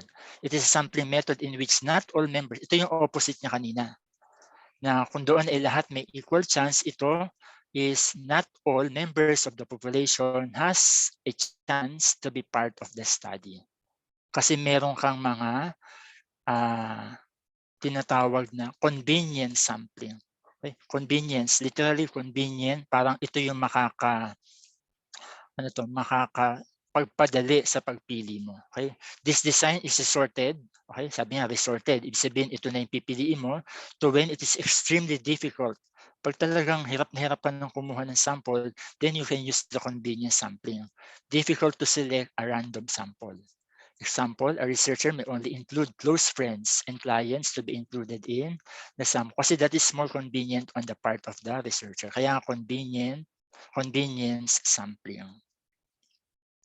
Now, in this case, the person taking the sample has a direct or maybe indirect control over which items are selected for the sample. Next, convenience. Next is purposive. Okay. Meron ka na, from the start, meron ka ng purpose. Ano ba yung gusto mong aralin at silang napili mo? The process of selecting based from the judgment to select a sample which the researcher believed based on the prior information. Ibig sabihin, naka-design ka na. Halimbawa, lahat ng manager, kasi ang manager mo lang ay 12. Siyempre, pag 12, kuhanin mo na lahat. So that is purposive sampling. Okay? The advantage of the purposive sampling is the researcher's judgment may be in error. He or she may not be correct in estimating the representativeness of a sample. Kasi wala ka ng iba ginawang criteria. Kumbaga, dahil qualified siya, siya ay isang manager, pinili mo na siya. Okay? Kasi may mga, di ba sa ating research question or manager, tapos may iba ka pang mga criteria in selecting the kind of manager. Maybe ang manager dapat ang sweldo niya ay for this, So yung mga ganong mga criteria. Pero dahil convenience, regardless, basta manager siya, kinuha mo na siya as part of your sample. Okay. So ayan, example. A human resource director interviews a qualified applicant in the supervisory position. Okay. Yan. Purposive. Then we also have the quota sampling. Quota. Kumbaga, you were able to get the desired number. Okay, yun lang ang keyword niyan. Quota. Regardless, kahit sino, basta nakakota ka na, then tapos na ang sampling mo. Okay? Kaya nga ito ay non-probability. Okay. Okay na yan. So, na-explain ko naman na yun. Then we have the snowball sampling.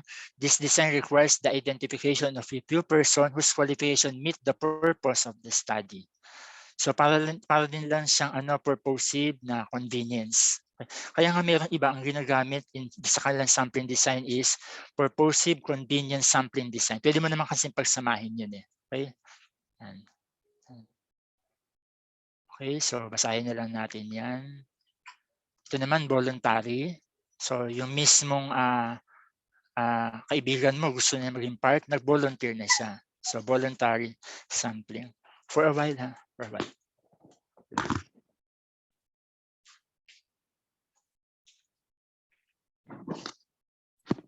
Sorry po. No problem. Sorry, sir. So, sampling design. Okay, so I think this is similar than sa una. The judgment sampling. Okay, again, now we are talking of the non-probability. So, judgment is a technique when the researcher relies on his personal sound judgment in choosing the participate in the study of the sample selected. So, para rin siyang convenience, no? Siguro para maging highly technical lang by judgment sampling. Okay, so now, medyo malapit na tayo matapos. Okay, medyo, so pasensya na ha. Sir, okay lang ba? Ako ba ay sobra na sa oras, sir? Go ahead, sir. Okay, pasensya na kayo. I hope I make sense on my discussion. So ilan na lang naman ito. You are. Thank you, sir. Then the statistical tool. So papasok na tayo sa mga statistics. No? Ito na yung mga gagamitin natin. Meron na tayong data. So paano ngayon natin siya iti-treat? So by means of the statistical tools. And these are involved in carrying out the study, including planning. Diba? Planning. Sa pag-compute lang ng slow beans o ng may tool na tayong ginamit doon. Okay? Collecting data, analyzing data, drawing, meaningful interpretation. Okay, so talagang andun pa rin tayo sa process of statistics. Now, the statistical methods are essential and vital tool in scientific research. And the scientific research helps in designing experiments,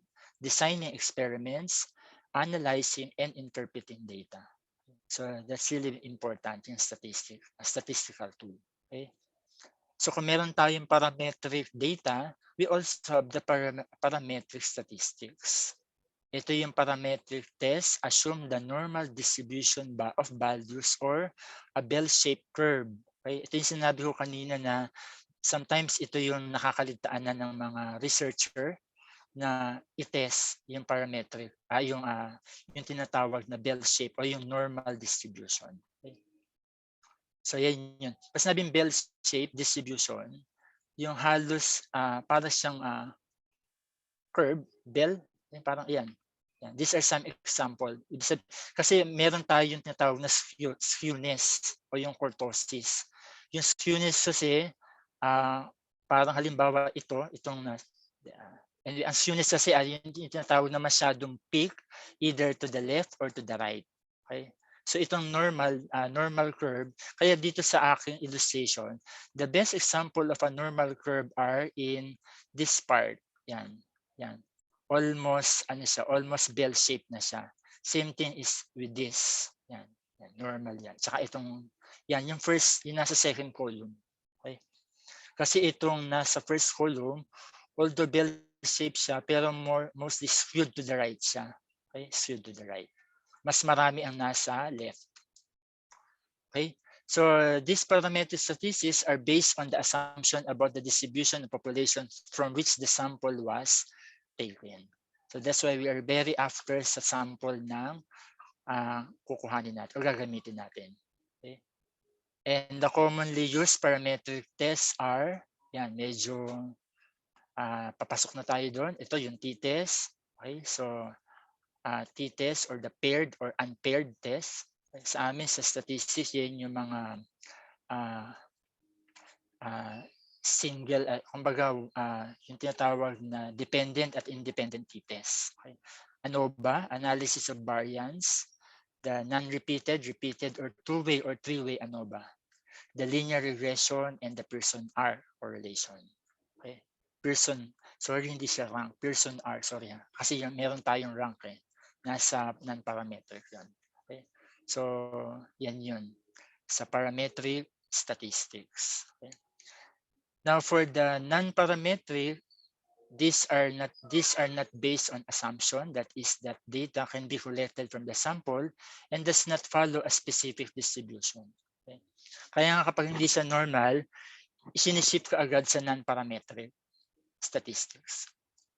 It refers to a statistical method in which the data is not required to fit a normal distribution. Yan.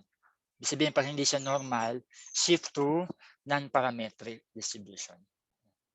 So ito sana nakikita nyo kahit na maliit. Okay? So yung difference nung dalawa, ng non-parametric sa parametric. Okay. Okay. So ayan po.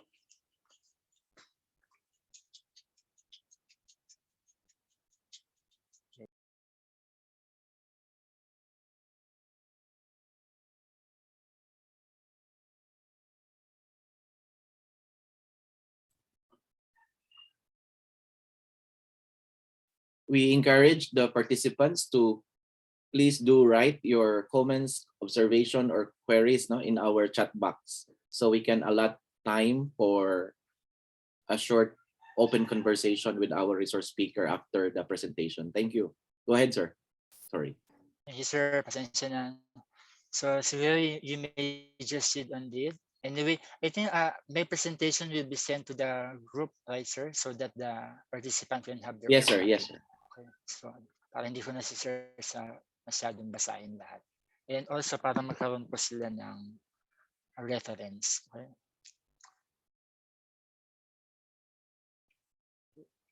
Sir, wait lang sir ha.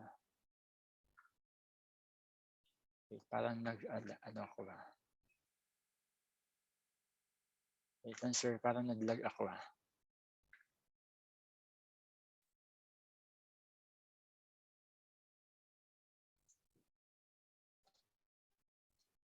Sir, for a while.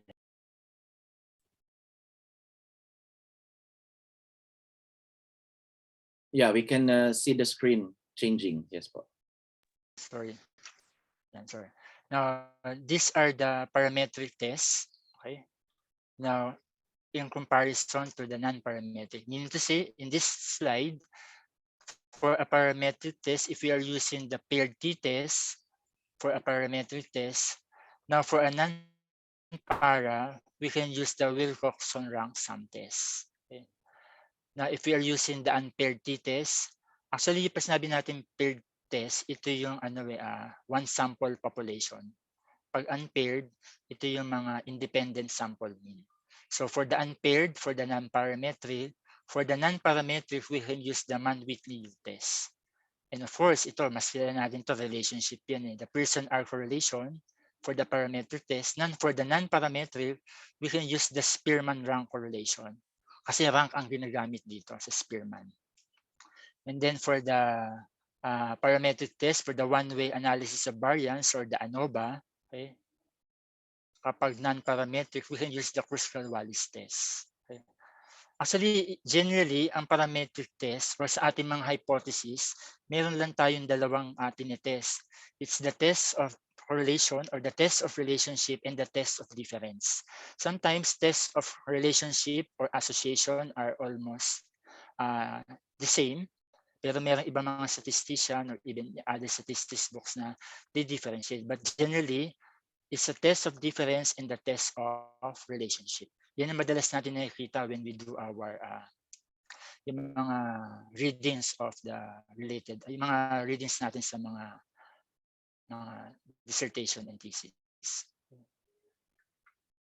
And also, ayan, so sinasabi naman dyan, for the what it does compares one mean to a specified value. For the non-parametric, we use will function. Now for the parametric counterpart, it's either the z-test, one sample t-test. Okay? But normally, we made use of the parametric test. Okay? Madalang sa mga nauupuan ko sa stat that we are using the non-parametric test. Okay? Kasi we have to make sure that the distribution is normal. Okay? So, ayan po. May mga counterpart naman siya. Okay. The next is, yan. So, another non-parametric test is yung chi-square goodness of fit. Okay? It's a test of independence, test of homogeneity. Okay? Ito yung groupings ng ating respondents. So meron din tayong one sample Kolmogorov-Smirnov test, okay? The Fisherman exact test, the Shapiro-Wilk test, the Mann-Whitney-U test. Anyway, this all test is siyempre hindi naman tayo lahat tayo ay nasa field ng statistics, and the best person that would help you and explain on this is your statistician. Okay? Kaya at least may alam na nagkaroon naman tayo ng kaalaman about narinig ko na yan yung test na sinasabi na diniscuss sa isang presentation. And sir, I think that's the last slide, and thank you very much for listening. I hope na with a very short period of time ay meron ako na impart sa inyo. Thank you, Sir Matt, and thank you, guys. Good afternoon. Thank you so much, sir. Thank you so much. We can't thank you enough. At this juncture, we would like to present, or before presenting our appreciation to our resource speaker, Professor Virgilio, we are allotting time for some queries because our resource speaker has something to do after this invitation. So we would like to really appreciate the time for Professor Virgilio to join us. Okay. Yeah, we understand, sir, it's a weekend. So we open some questions, 2 or 3. No? So we start here with, okay, sir, dun sa 12,000 na population in the stratified sampling that you mentioned, so there is the sample size of 5,445, the actual. So yes, sir. Shall we draw the actual size from the sample size, or the 5,000 we have to gather? Sir, sa 5,000 plus po. Kasi you will distribute the sample from the different groups of yung sa nursing, education. Okay, so the study needs the 5,000. Proportionally. Yes, sir. So dapat ang total po nun, sir, ay 5,445. And they're proportionally subdivided. From the total population, right? No, sir. Total sample. Sa sample po tayo. So ang population po kasi, sir, nun is 12,000. Okay, then, okay lang, sir, i-ano ko po ulit. Yeah, this is just my okay lang. So yung 12,000, tapos we proportionate it, right, to the different colleges. Yes, sir. And then we arrive at something 5,400 something. Yes. So that's the actual size. Yes, sir. Actual sample size. Okay. For the nursing, sir, only for the nursing. Ano, sir, the actual sample size for all the programs. Lahat na po yun. Yun po yung actual sample size. Yes, sir. Okay. So I think you already answered this. So there is in purposive sampling, you get what is the expected number, because these are already predetermined. No? Yes, sir. Okay. Purposive, by means of your you have the prior kumbaga meron ka ng idea information talaga ang purpose mo on the homogeneity of the population. Tama. Yes, sir. But if that is too large, then we can proceed with criterion sampling, no? Yes, the criterion or even, yes, sir.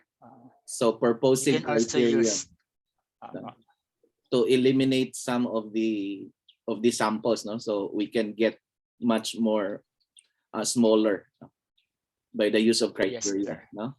Okay. Yes, sir. Apo. Okay. How to determine Cronbach alpha sample size? So actually, being a statistician, I made use of the SPSS, the Statistical Package of Correct. Social Sciences. So I just include it in the software, and then may mga, actually sir, meron ditong part na SPSS, no? Yes, yes, Pero yes. I It think will be I received explained later. discussed by another. Meron siya dito, yung tinatawag na reliability. Okay. Actually So sir, yung SPSS malawak yun eh. yeah. Napakalawak niya talagang pero I think maganda. the question should have been Cronbach alpha is used to test for reliability. No? So the sample size there is it could be the pilot, no? Diba? Yes, sir. Nagpa-pilot ka. So you mentioned Yes, already sir. the sample size of a pilot test. So it could be more or less 5% of the total size. And then you Yes, sir. can do the piloting and to test the reliability. No? So Yes, sir. Cronbach alpha analysis for reliability does not really need a sample size. No, it's actually based on the pilot testing. No. Yes, sir. Okay, thank you. Now, if Yes, the sir. Shapiro-Wilk test is significant, but the sample size is large enough, should the data be transformed or proceed with non-para? Opo. Yes, sir. Actually, yung isa para matest yung homogeneity yung sa Shapiro. Actually, sir, itong mga part na to, ito yung medyo nakakaligtaan na ng mga ilang mga researchers, no? Kumbaga, siguro because of the time constraint, yun ang medyo, kumbaga, pero if you will go deeper sa statistics talaga, sa standard ng mga statistician, you have to test all of those before you will proceed to the, it's either parametric or non-parametric. Correct. Okay. So exhausting, no, the data gathered. Yes, sir. So we can see fit on the desired analysis. Yes, sir. Okay, another one here. Is there an absolute rule that we cannot use inferential statistics in non-random samples? Sir, is there an absolute rule that we cannot use inferential statistics in non-random samples? Sir, actually, wala naman. But normally, based on my experience, sir, I'm saying based on the experience that I do my statistics. Normally, ang inferential is more on, kasi it needs a lot of judgment. Correct. Kumbaga talagang, ang ginagawa nga dito is yung, talagang it's more on the observation, compared with the descriptive statistics, talagang meron tayong mga computations dito. Though in inferential, pwede rin naman merong computation, pero mas malaki ang porsyento na ang gagamitin mo doon is through observation.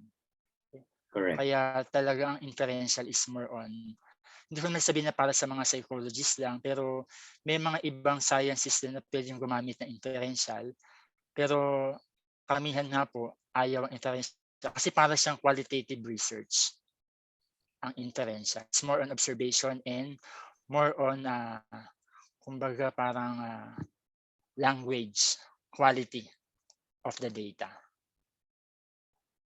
Okay.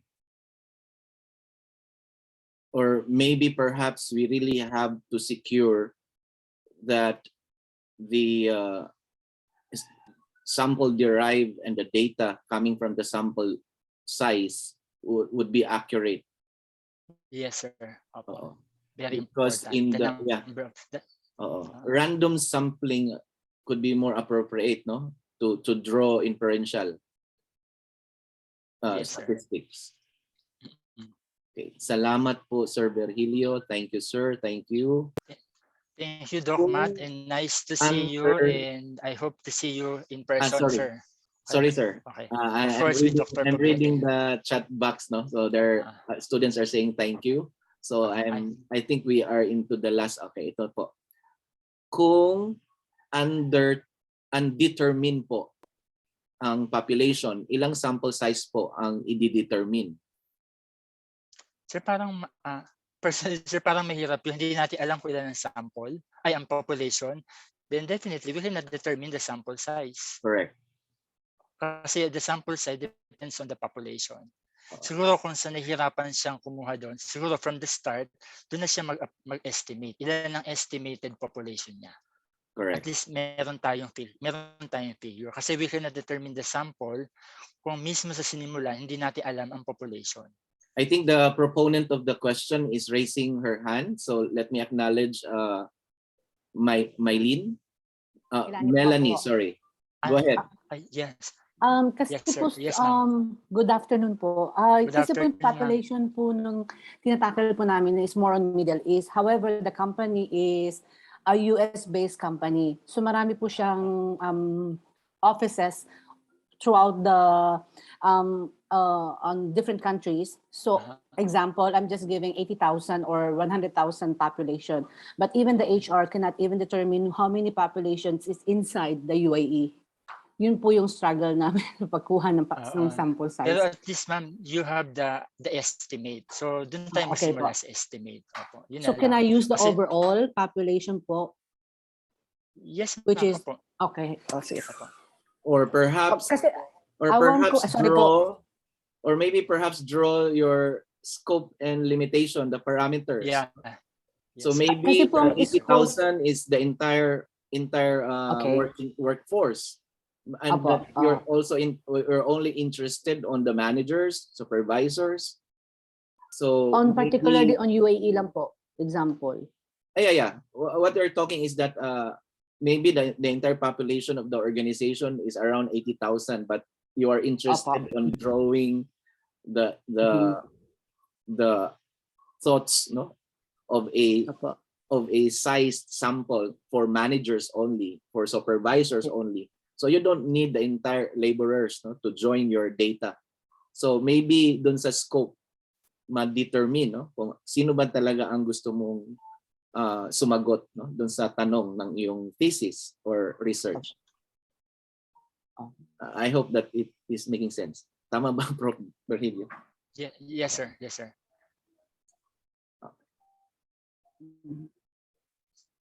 Sir, there is another question here. Meaning 5,455 out of 12,000 is purposive judgment sampling, then stratified? Yes, sir. Dinivide, ano yun eh. Actually, yung 5,455, yun po ay nanggaling sa sample size. Tapos, proportionally, i-divide siya.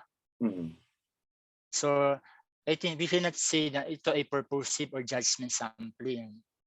That's the sample size. Kasi, that's the sample size kasi. Correct. That's yung the purposive at saka judgment. Actual sample size under stratified sampling method. Tama. Okay. How many percent needed from the total population to be a respondent? So actually wala siyang desired percent unless na ginawa na natin siya katulad ng example ko kanina na 5,455 tapos may mga percentage siya. Kasi ito ang tanong ni ma'am is, what is the percentage? So we can never tell kung ilang percentage kasi meron tayo mga sample size calculator, the Slobin's formula. Actually, yung Slobin's formula, ang margin of error nun is 0.05. So, yun. Pero sabi ko nga, ang Slobin's na yun ay medyo hindi na siya masyadong ginagamit, but there are some are still using the Slobin's. Yeah. But if you'll be asking me about the percentage, I cannot suggest kung anong percentage kailangan. I came across some researchers that there is a citation of 10%. So would that be permissible? 10% of the population. So, sir, hindi siya gumamit doon ng sample size calculator. Oo. Kumbaga talagang ang ginawa niya is by purposive. Oh. Diba? So siya na yung nag-decide by judgment na I Oo. will get only 10% of that. Now, sir, in that case, I will not suggest to make use of your own percentage. Correct, So correct. mas maganda pa rin na gumamit tayo ng mga sample size calculator. Calculators. Yun po. Very convenient naman siya kasi na dati kasi naman nung araw wala naman itong mga Rausop and sample size calculator. Talagang we made use of the Sloven's formula. Yeah. Tapos yung G-power nga na medyo alam ko expensive yun. Pero sa internet pala makakita na kayo ng mga sample size calculator. Yun na lang. Do we need to compute the sample size per research objective? Do we I need think- to compute the I sample think size it's the per totality research? of the study, right, sir? Opo, yes sir. Yes, opo. Hindi siya per object. Hindi siya per SOP. It's the totality. Yeah. It's part of the design. It's part yes, of sir. the methodology. Kasi sir, there's only one objective in our research and there are more than one SOP. Baka Yeah. ito yung gusto niya sabihin, no? Per SOP ba kailangan ng sample size? I think hindi po. Dapat po yung total sample of the whole research. Okay. Kasi yung ginamit mong sample from SOP1 is the same number of sample na gagamitin mo sa other SOPs mo. Okay. So I think we would like to thank you. I think what is Yes, sir. important here, as you mentioned, sir, that the more data that you have, the more results would be Accurate. meaningful, right? Yes, sir. Accurate and reliable. Yun ang usual na challenge no? So pag maraming data, mas magiging meaningful ang results because there is the production of the bell shape, there is spreading out of responses, no? So yes, makikita mo doon yung centrality, no, ng yes, sir. ano ba ang ninanais, ano ba ang sinasabi ng datos, no? So kung ikaw ay 50 lang or 20 lang or 30 lang, no, in a quantitative analysis, so hindi mo talaga makukuha yung buod ng damdamin ng data, no? Especially if you do the ranking, scaling, when everyone is checking the yes, so wala na, no? Yes, sir. Not even skewness is produced, no? Kasi wala isang sagot lang, no? So I think that's the spirit here, no? That challenge on the rigor of research, especially in the collection of data and gathering.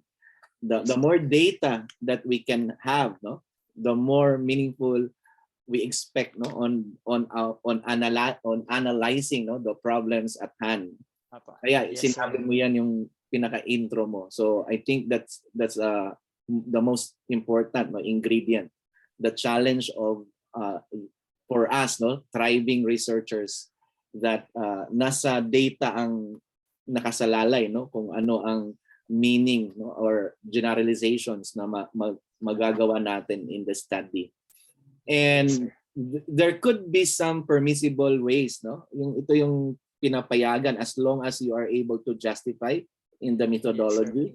So you can narrow down population into sample size. Sample size can be narrowed down into other means as long as they have been used by researchers. So that's the logic of related literature and studies to support our claim on the methodology that we use.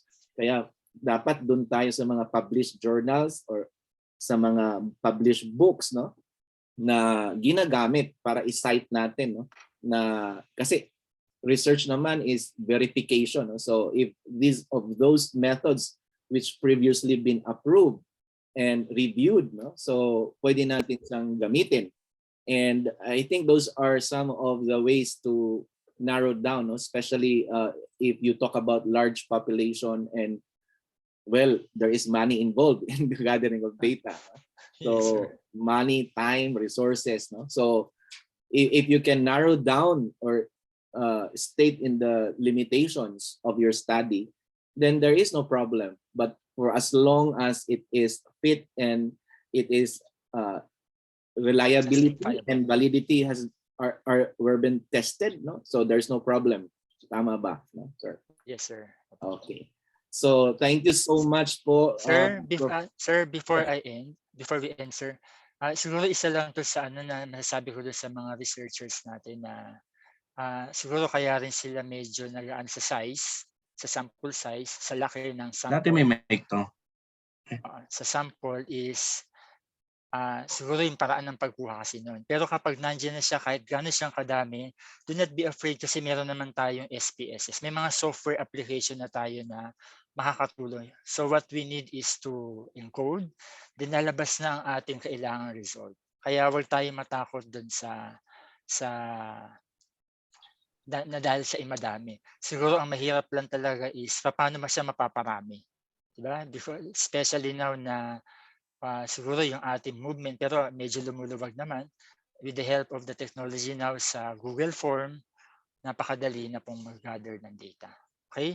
So, thank you, sir, so much. Sir, you hit it right. Okay. So I'm thinking of how to introduce our next speaker, but you hit it right. So there is huge data, huge process to do it, and that is through SPSS or the statistical Yes, packages for social sciences. So yun ang ipe-present ng ating next speaker. Salamat po. You saved my role on that. Okay, before we let you go, sir, let me read this certificate of appreciation. Certificate of appreciation from the Philippine Christian University is awarded to Professor Virgilio B.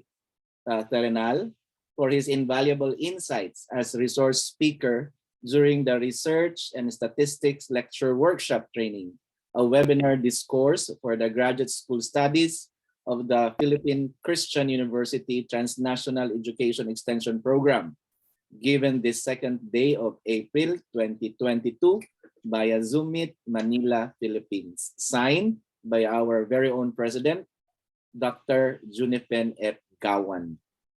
Thank you so much. A virtual applause po para sa ating resource speaker. Salamat po. Thank you, everyone. Thank you sa inyo. And sir, thank you sa inyo. Yes. Also, Let me first, sir, let me first stop my share screen so we can take photo off with you.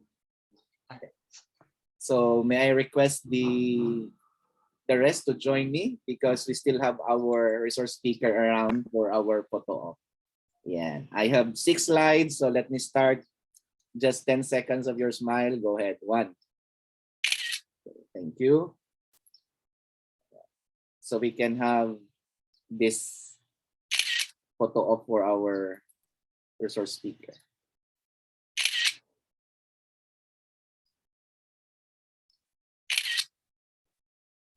Two more.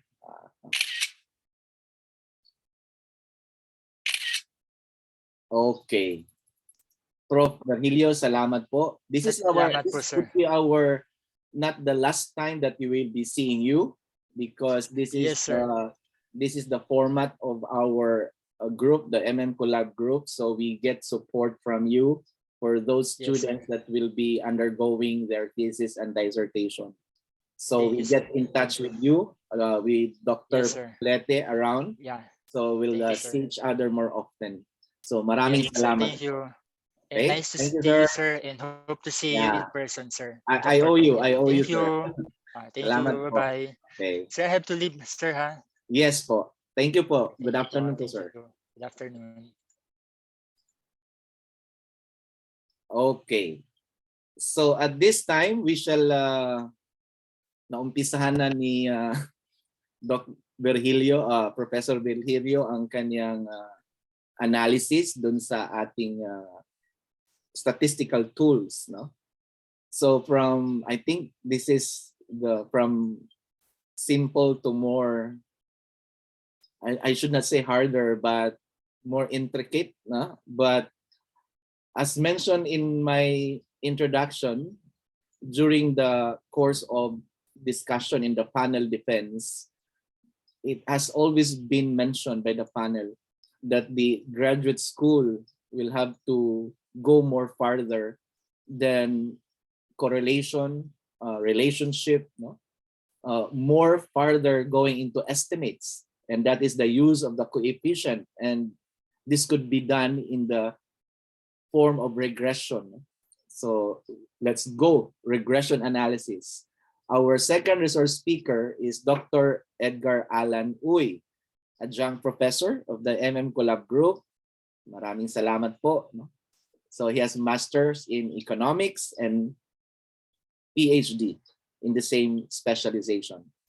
An associate professor from the University of Santo Tomas, a book author. So you can Google the book of Doc Alan on economics and health economics. So with this, may I be pleased to introduce our second resource speaker, Dr. Uy. Good afternoon, Doc. Good afternoon, Doc. Malaging magandang hapon din sa mga Anytime students, you can graduate student ng PCU. share your screen. Yes. Let's start na tayo para marami tayong ma-discuss ngayon. Go ahead.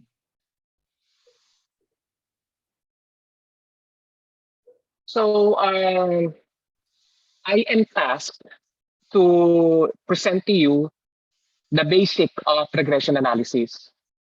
So basic lang tayo, no? Hindi pa tayo hindi pa medyo we don't go any deeper in this topic sa regression analysis, but it is better that you do the basic before going to advanced topic here in regression analysis.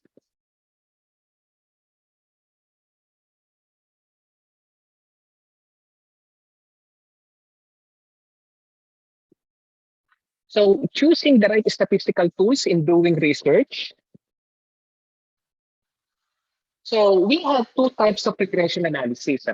We have simple regression analysis and multiple regression analysis. So regression analysis, this is a study on the causal relationships between a dependent variable and independent variable or variables. Since relationships among variables are generally inexact. Ibig sabihin, halimbawa, meron kang kukunin isang dependent variable, sabihin na natin gross domestic product, and then kukuha ka ng iba't ibang mga independent variables that will explain GDP. Hindi po pwede na pag kinuha mo ang consumption, aggregate consumption, kukuha ka ng aggregate investment, magiging exact na yan. Because generally, in using regression analysis, inexact ang nakukuha natin. Meron tayong nakukuhang disturbances or error. Okay? So this disturbance or error must be included in our regression model. Okay? So to illustrate, we consider the following basic relationship. So I think you all know this functional relationship, So we have y is a function of x sub 1. Y is our dependent variable. So all variables that are located on the left side of our function is ang tawag dito dependent variable. And on the right side, we have the independent variable. So the dependent variable, usually this is represented by y. And our independent variable in this particular example, yung x sub 1, x will be a representation of the independent variable. So ibig sabihin, y is a function of x sub 1. Wherein we try to determine the relationship of x, which is our independent variable, and y. So halimbawa, from our model that we have, nakita natin that there is negatively related ang x sub 1 sa y. So we try to identify this relationship. So ang gagawin natin, lalagyan natin ng sign sa baba ng x sub 1. So kung halimbawa nakuha nating sign is negative, so we put a sign, the negative sign, on x sub 1. Pwede nyo ilagay sa taas or pwede nyo ilagay sa baba ng x sub 1. Or if the relationship between good y and good or variable y and variable x, positive naman. Ano? So ganun lang ilalagay natin. So this is our functional relationship in terms of simple regression analysis. So basic lang to, no? I am trying to discuss to you the basic of simple regression analysis because ang tunay na analysis, regression analysis, simple regression analysis, if we will try to discuss this, medyo medyo marami tayong i-discuss. But since Dr. Makalagi told me that I try to give details on this regression analysis na kumbaga, ibibigay ko lang sa inyo yung pinaka details ng simple regression analysis that is applied on research. So ganito na lang gagawin natin. Ano? So for example, yung y, which is our dependent variable, let us replace y with q. Q will be a representation of sales. And P is a representation of X. We are familiar with how quantity, sold, and price related to, no?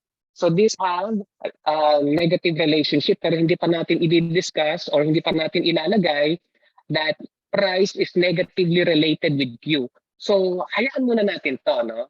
So this will be our function. Okay, Q is a function of P. Q is a function of P.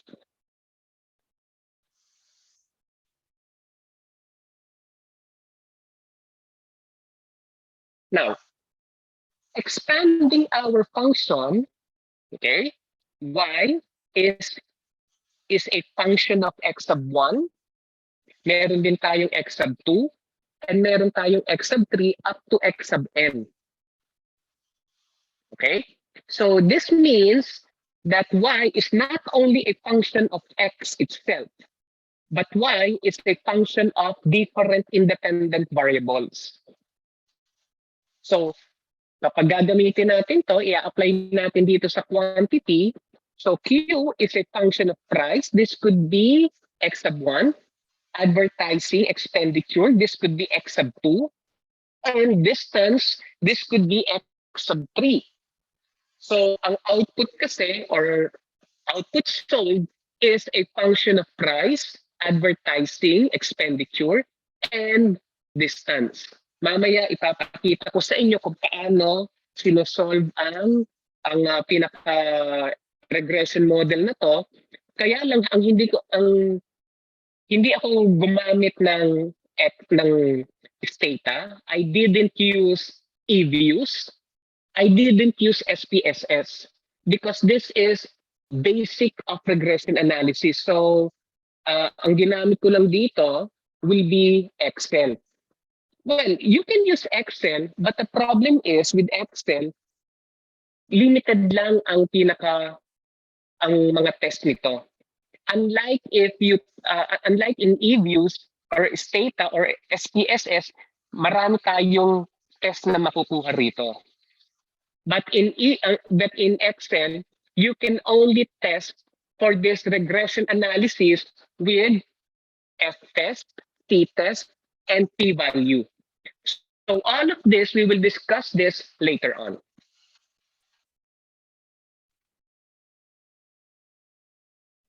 So ordinary least squares method. So ordinary least squares method is a technique for fitting the best straight line to the sample XY observations. So this involves minimizing the sum of squared. Okay, this is the vertical deviations of point from the line. So in terms of simple regression analysis, y is equal to alpha sub 0 plus alpha sub 1 times x sub 1 plus e. Ano yung purpose ng e? We try to include e in our model because hindi natin pwedeng ilagay ang lahat ng independent variables sa isang model. Okay, so hindi natin pwedeng ilagay yan. Medyo may cost siguro yan. At saka yung iba naman, hindi talaga kayang kunin ang mga iba't ibang variables. Okay, so kapag halimbawa, sa simple regression analysis, we try to use all of the population. Okay, ang makukuha natin dito, ang gagawin natin, we try to use uppercase Y and uppercase X. Okay? So kapag kumuha lang tayo ng sample from a given population, uppercase Y will be represented by estimated Y or yung Y hat. Okay? And then, yung alpha sub 0 will be estimated alpha sub 0 or yung constant natin. This is what we call intercept. Okay? Intercept ito, alpha sub 0. Plus, yung alpha sub 1 can be represented by this alpha sub 1 hat or yung estimated alpha sub 1. Ang alpha sub 1, this will be the slope of our regression, simple regression model. Plus, error. Mamaya i-explain ko sa inyo kung bakit may mga model that has E. Okay? Merong mga E. E is a representation of error or yung residual ang tawag dito. Okay? Mamaya i-explain ko kung bakit merong E ang mga regression model natin, simple regression model and even multiple regression model. So when we speak of multiple regression analysis, ito naman kasi, there are two or more independent variables. Two or more independent variables. So if we can analyze for simple regression analysis, Y is equal to alpha sub 0 plus alpha sub 1, X sub 1 plus E. For multiple regression analysis, mag-extend tayo, no? So aside from X sub 1, alpha sub 1, X sub 1, we try to expand our regression model. So we try to include alpha sub 2, X sub 2, plus alpha sub 3, X sub 3, up to alpha sub n, X sub n, plus E sub I. Now, kapag hindi niyo naman kayang kunin ang lahat ng population because it will be impossible that all population will be modeled, okay, using simple or multiple regression analysis, hindi naman po pwede yan, ano? So ang gagawin ninyo, kukuha lang kayo ng sample. And from this sample, Y, uppercase Y, will be estimated Y, Y hat, plus etong alpha sub 0, this will be estimated alpha sub 0 or alpha sub 0 with hat, ano? Alpha sub 1, estimated alpha sub 1, X sub 1. Small x na lang to, no? Because katulad nga ng sinabi ko kanina, we cannot determine all population. Hindi po pwedeng ma-determine ang all population because we are constrained with cost. Next is alpha sub 3 hat. And then we have X sub 3 plus alpha sub n, X sub n, and we have error. So this will be your model, multiple regression model, if ang kukunin nyo lang, you are not using all population. You are getting only the sample. May sample lang to. Okay?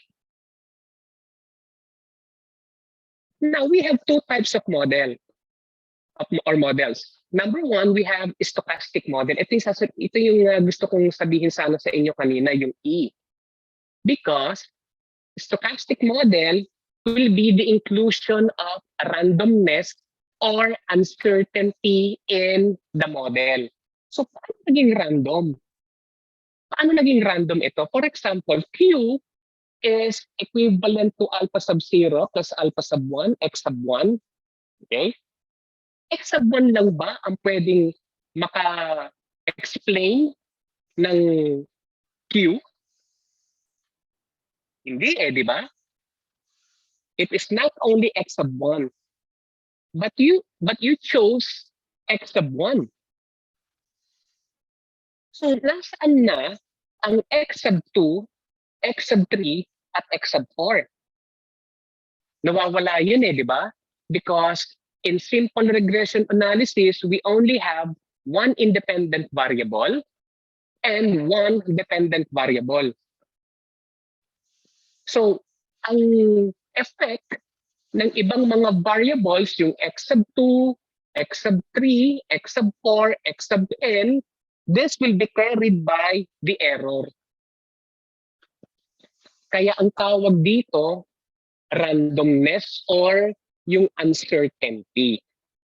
Because in terms of x sub 1, x sub 2, x sub 3, ang pinili mo is to explain the dependent variable based on x sub 1. Kaya ang tawag dito is stochastic model. So if you try to, kapag meron kayong model, you can choose stochastic. May iyan, may E or error or residual. Or you can also choose deterministic model. In deterministic model, tanggalin niyo yung E.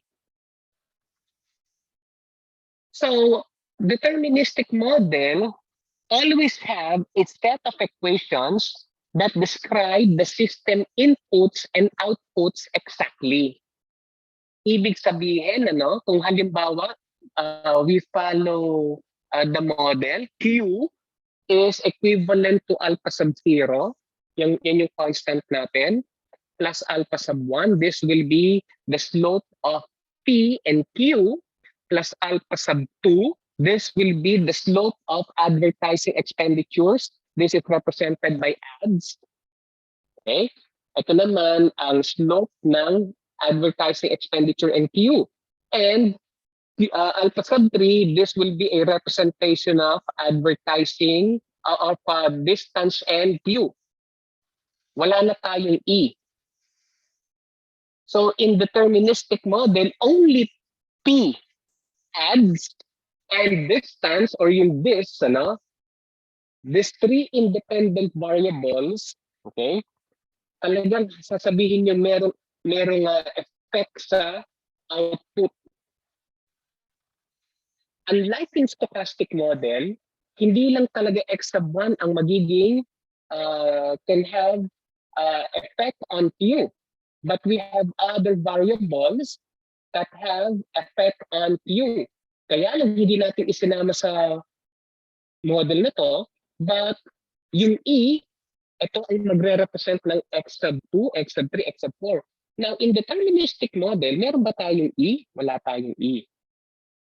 So, ibig sabihin nito, price, advertising expenditure, and distance will be the three independent variable that have and only, okay, meron silang capability to explain Q, variable Q. Wala na.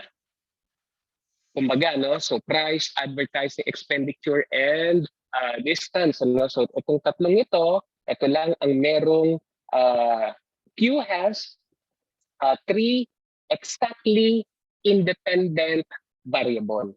Wala ng E. Ngayon, meron bang mga model na deterministic ang pinaka-model natin? So there are certain models that we can use. If you are familiar with data envelopment analysis, yung DEA is deterministic in nature. Walang ito. Walang error. Walang residual.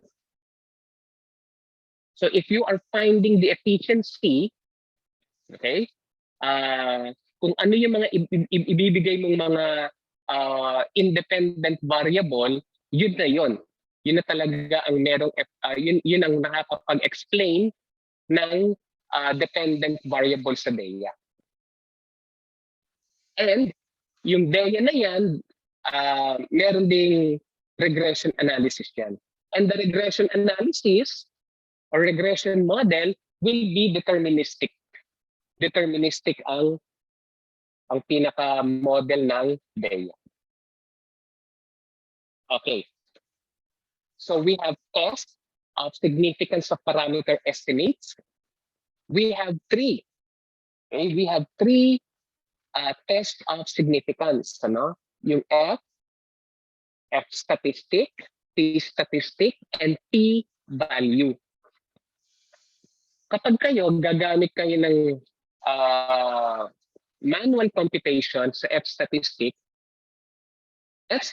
is basically ANOVA, yung analysis of variance. At mahirap kapag gagamit kayo ng manual computation, gagamit kayo ng matrix algebra, medyo may kahirapang kumuha ng F statistic on multiple regression analysis. Well, so that's for that. So F statistic provides a measure of total variation explained by the regression relative to the unexplained variation. So ibig sabihin kapag yung dependent variable mo at saka yung mga independent variables mo, kapag pinagsama mo yan, okay, you try to get F statistic based on your dependent variable and your independent variables, you are using F statistic. Kaya ang tawag dito overall Okay? Overall variation. Can you follow? So if overall variation, you are using F statistic. So the greater the F statistic, the better the overall fit of the regression line through the actual data. In T statistic, okay, so T statistic of a parameter estimate is the ratio of the value of the parameter estimate to its standard error. If the parameter estimates are alpha sub 0 and alpha sub 1, both are estimated, and the corresponding standard errors are alpha sub 0, that is based on standard deviation, and alpha sub 1 na naka-anchor sa standard deviation, we can compute for T statistics.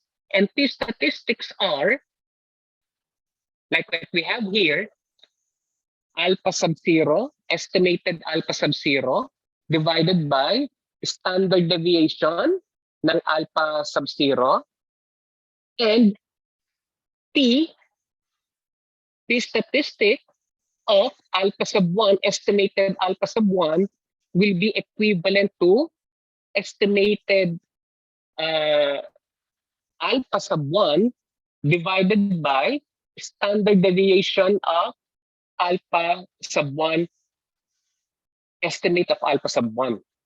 So kapag dinivide niyan, you can have your T statistic. And afterwards, anong gagamitin natin, Kasi merong dito, may table. Gagamitan natin ng table ito. So we will go into that later on. So number 3, P value. So P values are employed in hypothesis testing. Not only P value, F statistic and T statistic, naka-anchor din yan sa hypothesis testing. Okay? So the smaller the p-value, the more likely you are to reject the null hypothesis. So for business, the reference number is 0.05. So evaluating the overall fit of the regression line, ano? Ito naman, meron tayong R squared and adjusted R squared. R squared is also known as coefficient of determination.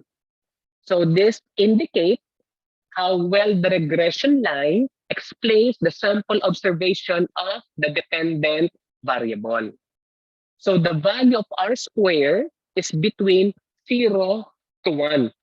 1 means 100%, and 0 means no relationship between your dependent variable and your independent variable or independent variables.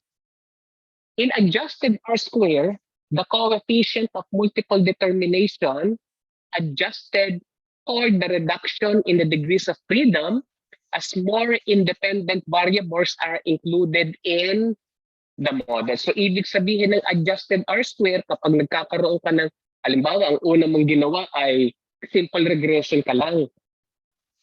And then you add one more independent variable, so it becomes multiple regression analysis. So kailangan tignan mo rin ang adjusted R square. Kasi kapag nagkakaroon ka ng isa pang variable, independent variable, okay? Anong nangyayari sa degrees of freedom mo? Mas tumataas ang degrees of freedom mo. Okay?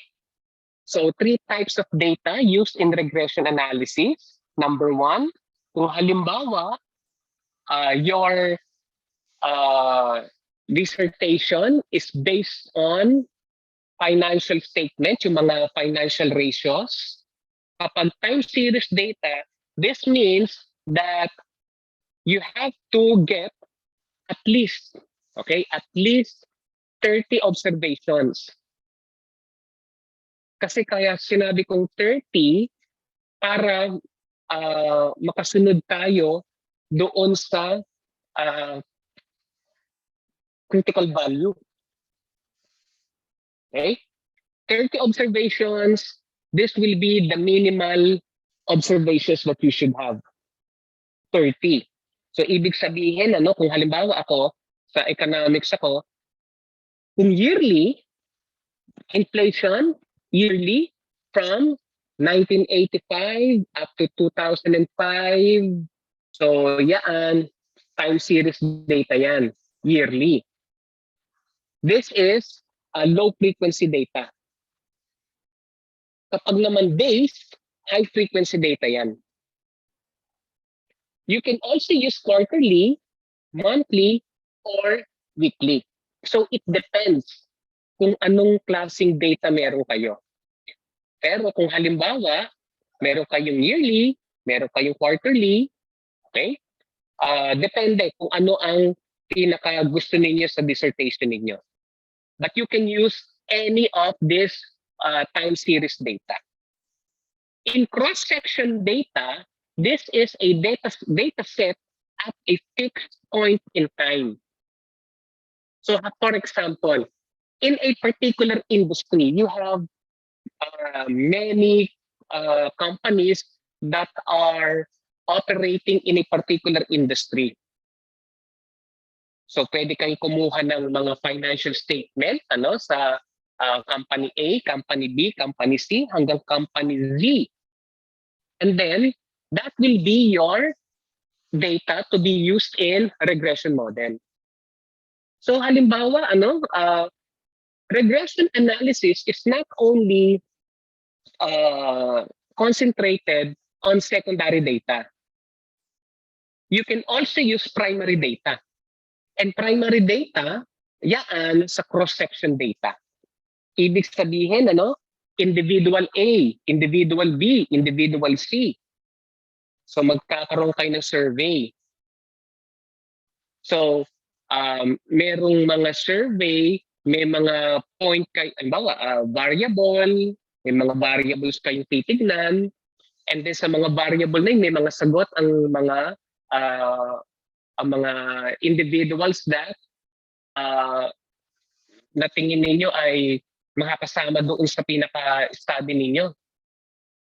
So from that particular data, from that particular survey, ang tawag diyan cross-section data. Okay, you can use secondary data, primary data in terms of cross-section data. In the panel data, data gathered by observing variables over a period of time at a regular frequency. So this means, kung halimbawa meron kayong 5 observations, 5 companies from 1985 up to 1990. So meron na kayong 5 data, no? And then meron pa kayong ibang data that is from 1991 up to 1996. Pwede ninyong gawin yan. Pwede ninyong gawin yan. And that is what we call panel data. Okay, panel data naman ang tawag dyan. In each of these data, in regression analysis, we have different tests. In time series data, meron tayong iba't ibang test dito.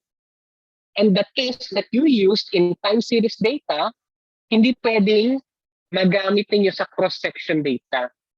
We have a different set of tests in cross-section data and in panel data.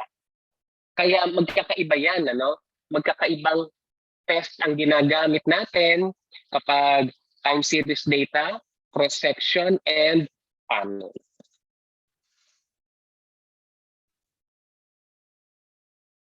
Okay, so we have an illustrative example of simple regression analysis. So we have, this is an example of time series data. So we have observations. This is from year 1 up to year 10. Year 1 up to year 10. We have quantity of goods sold.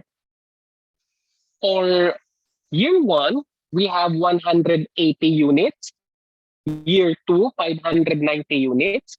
Year 3, 430, 250, 275, 720, 660, 490, 700, and 210 units respectively. Okay, so this will be quantity sold. Quantity sold. And then we have the corresponding price.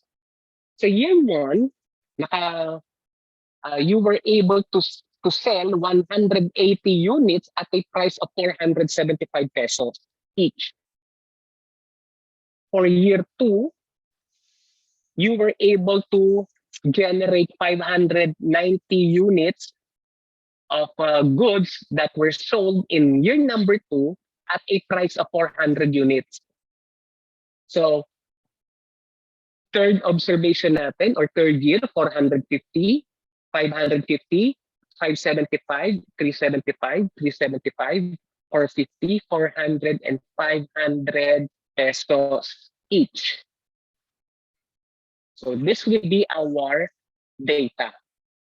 And we try to determine a simple regression model.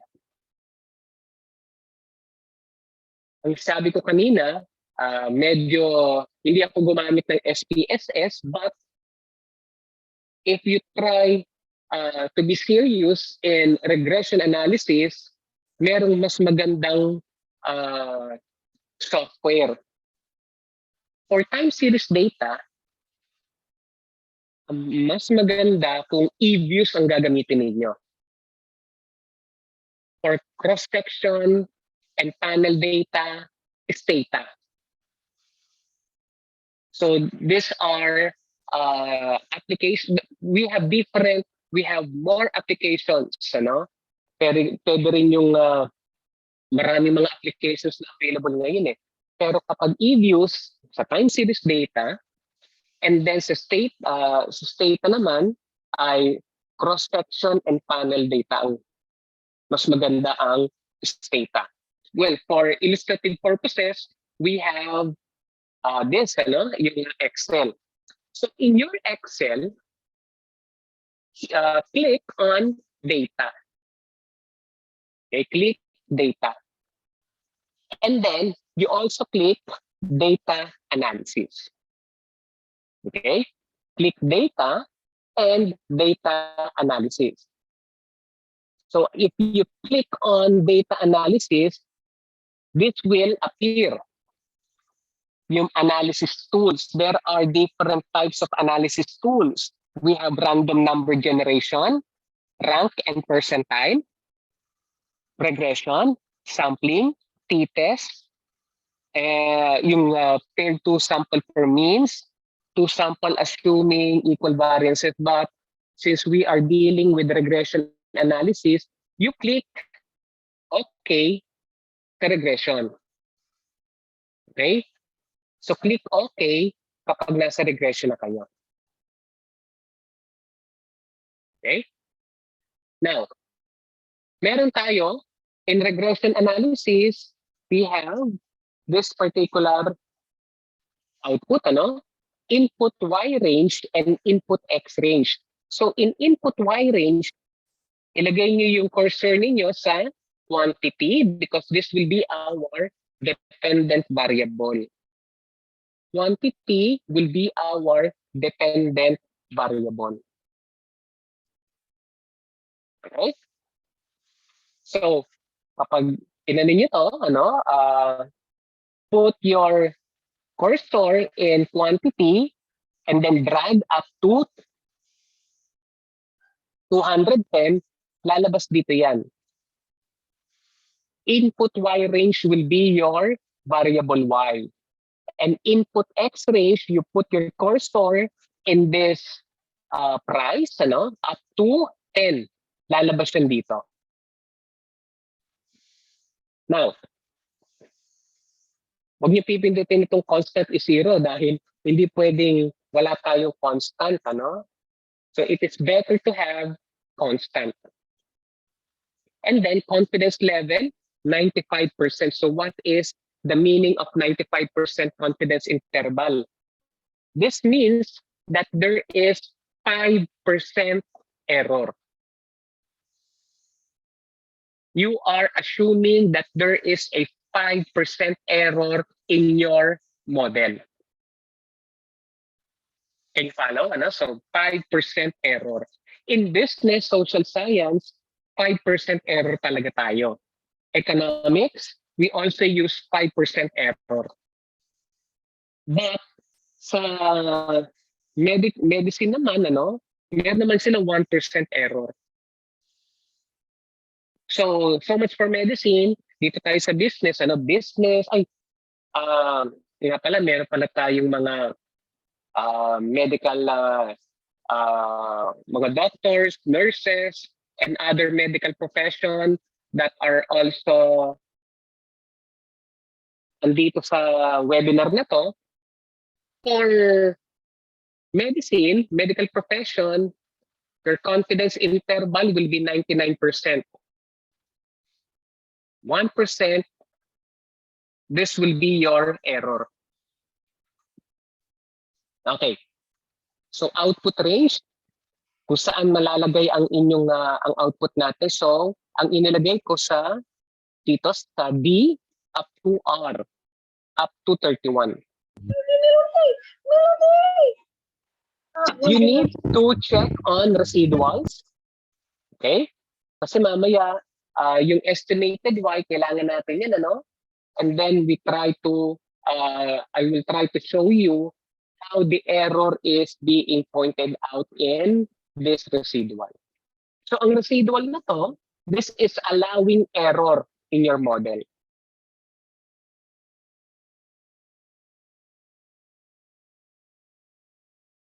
Okay, so this is our output. In regression statistics, we have multiple R, R square, adjusted R square, standard error, and observations. Hindi pwedeng mawala ang multiple R. This is what we call correlation analysis. So our correlation analysis is 87%. Mataas, di ba? 87% ang relationship ng quantity and price. But this is non-parametric. This is non-parametric. Okay? Before we discuss R-square, dito muna tayo sa F. Okay? So we have regression and residual. Now in regression, we have 33,540.6958 and residual is 1401. Tama ba, no? So 33,540 and 1401. So you divide 33,540. This is the mean square error. So from the definition that I gave you, F test will be, we try to divide the residual from the regression. So if we try to divide this to 33,540.6958 divided by 1,401.16303, the answer you will get will be 23.93775388. Can you follow? Ito makukuha ninyo. Okay?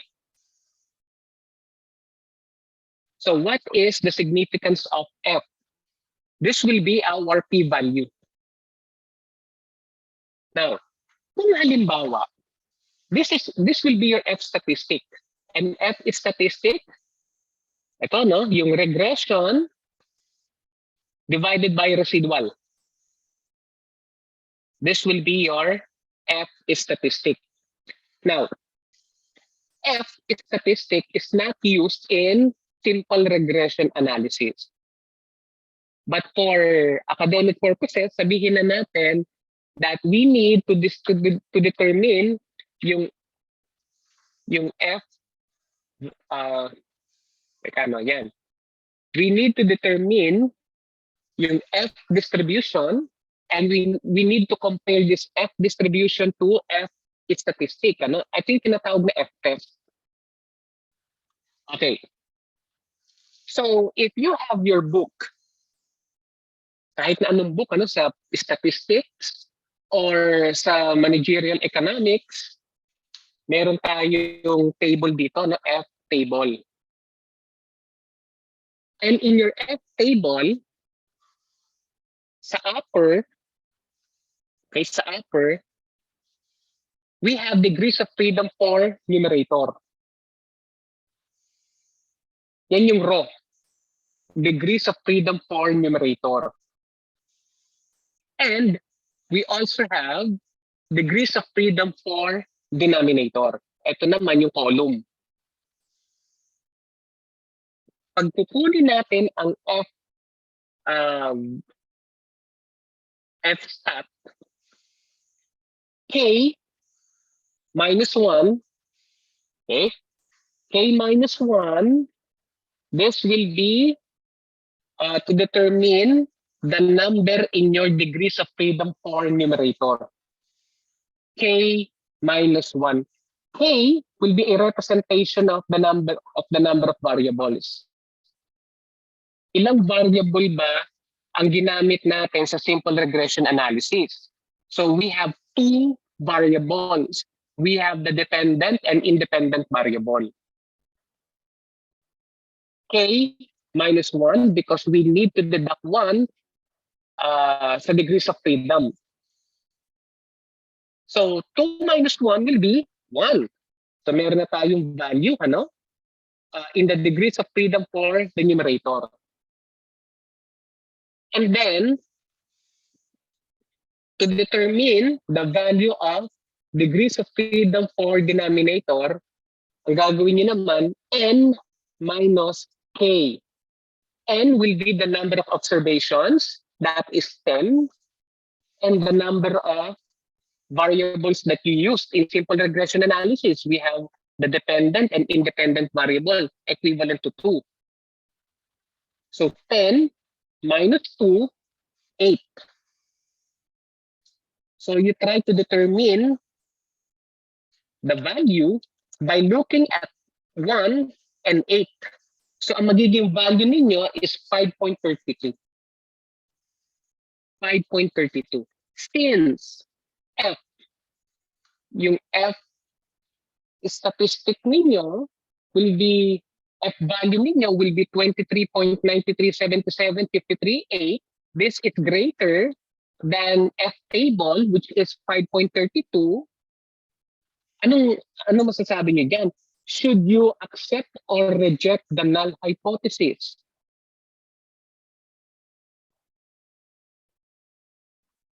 So your null hypothesis, ito yung usually nakalagay sa ninyo, sa dissertation ninyo, no, yung mga null hypothesis. So the main idea here is to reject the null hypothesis.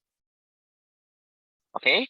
But it doesn't necessarily follow that if you cannot reject the null hypothesis, or hindi ninyo talaga ma-reject ang null hypothesis, mali na ang dissertation ninyo. No. It doesn't follow. Okay?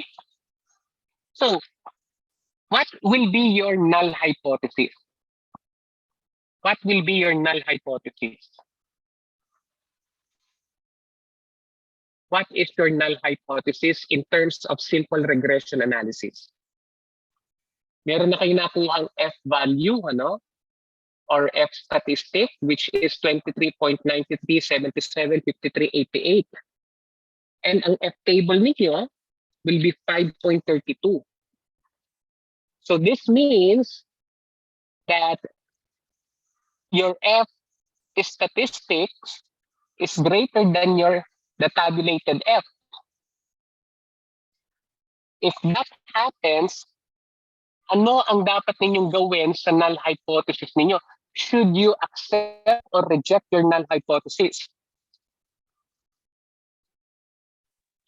Check. So you should reject. Okay, correct. Ano? So you should reject your null hypothesis. So what is your null hypothesis? Ano? Ito.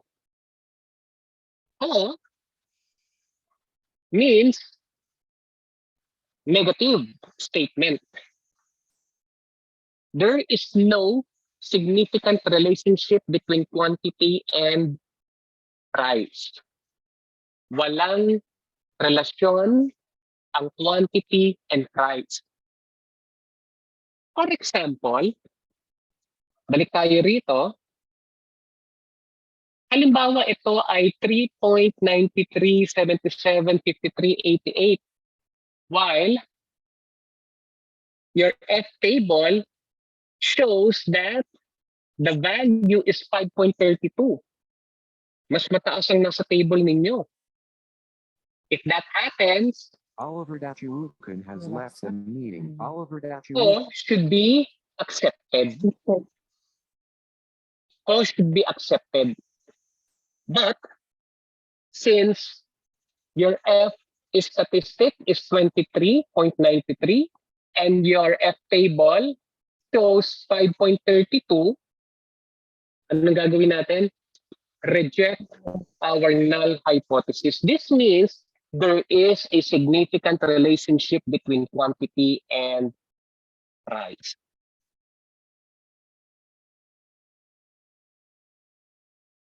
So, medyo alam na natin itong ANOVA, ano? Alam na natin itong ANOVA. Dito naman tayo. So, intercept will be estimated alpha sub 0. And X variable 1, this will be estimated alpha sub 1. So, we need to interpret the coefficients. Coefficient in terms of the constant and coefficient in terms of the slope. Okay. Anong ibig sabihin ng 585.091187. How do you interpret 585.091187?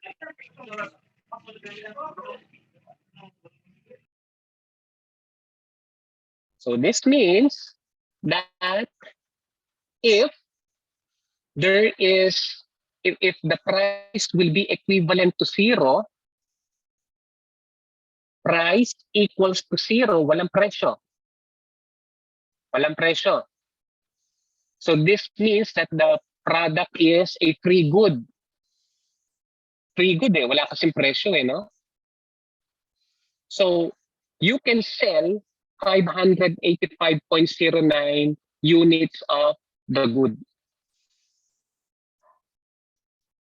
585.09 units of the good.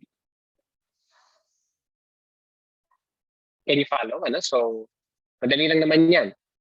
And then, negative 0.288770519. So what is the interpretation of this loop?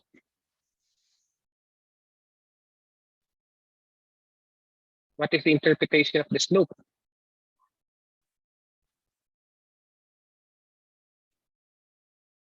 Ganito, no?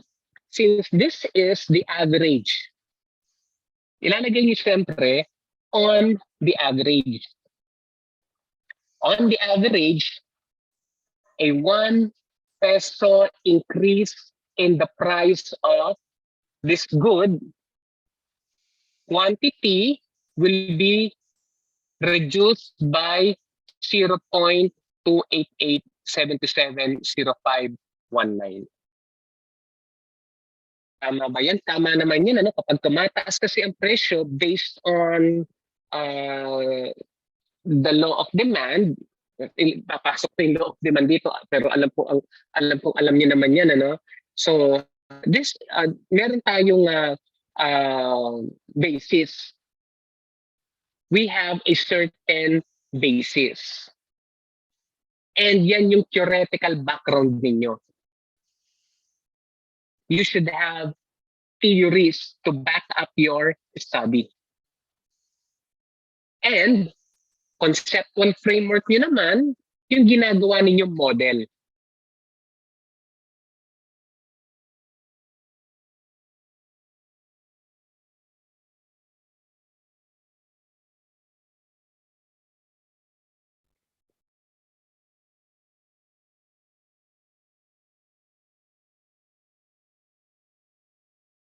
Okay. So, t-statistic naman tayo, no? 20.1027338. This is your t-statistic for the intercept. Now, we go to our table. Okay? And the table will be, tingnan ninyo yung areas in the tails of t-distribution. Huwag kayong kukuha sa one-tailed test kasi this is an example of two-tailed test.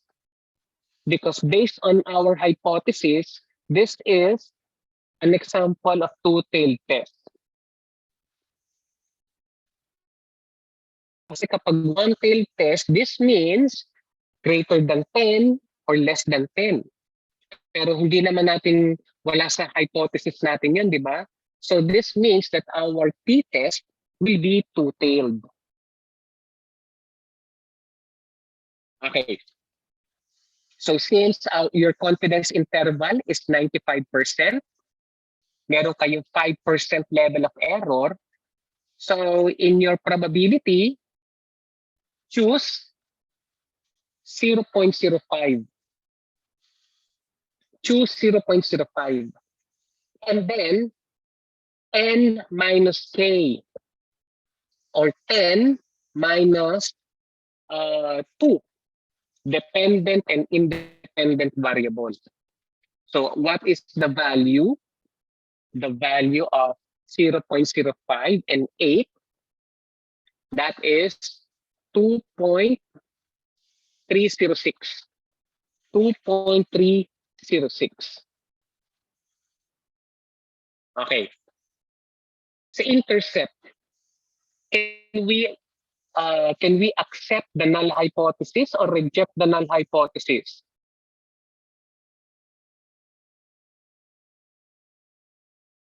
Similar with F-test.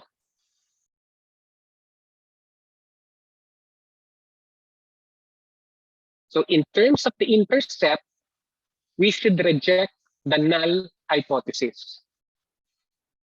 And in terms of x variable 1 or the slope, we should reject once again the null hypothesis. Because this is based on hindi tatanggalin niyo yung negative, ano? Lagyan niyo ng bar, ito. So this will be the true value of t statistic based on your slope. So the value is 4.89. And mas mataas kasi ang t statistic ninyo kaysa sa tabulated p. 2. Ilan ba to? So your tabulated t is 2.306.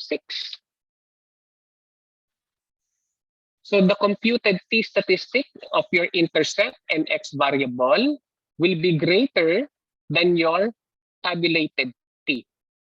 So this means that your null hypothesis will be rejected. Next, p-value. What is our reference value? 0.05. 0.05. We should accept a value that is below 0.05. Okay? So itong sa intercept, this is way below 0.05. So this means that the intercept is intercept will reject the null hypothesis, and even the slope will also reject the null hypothesis. Next, ito naman predicted y. So what I have told you, y hat is a representation of predicted y. Okay? So paano natin makukuha itong predicted y na to? Okay? So 585.091187 negative 0.288770519, i-multiply ninyo ang 475. 475 times this negative 0.28, and then you add 585, the answer is 533. 400 times negative 0.288 plus 585, the answer is 414. So ganyan ang pagkuha ng predicted y ninyo. And then, to be able to determine the residual, the quantity, okay, this quantity, this will be your y minus estimated y. Okay? So the answer will be this residual. Ngayon, yung sinabi ko kasi sa inyo kanina that simple regression analysis, this is based on uncertainty, this is based on randomness. Kasi kapag hindi naman random at exact ang naging value, wala na kayong residual na ganito. But since E is included in our model, we should determine the value of the residual. So take a look at our residuals. Malalaki ang residuals natin. Ibig sabihin, there are other independent variables that should be included in our simple regression analysis. And the effect of those variables will be this. Can you follow? This will be the effect of those variables. Yung mga x sub 2, x sub 3, x sub 4, yung mga hindi natin inilagay na mga independent variables, residuals will carry those variables. Or this is the error term.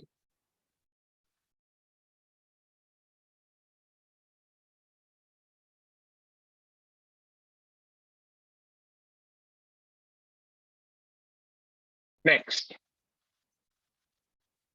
So illustration of simple regression analysis. Yan, yung there is no significant relationship between quantity and the price. Ito naman, dahil masyadong malaki ang naging residual natin or masyadong malaki ang value ng error, we try to add advertising and distance. Advertising and distance. So similar procedure.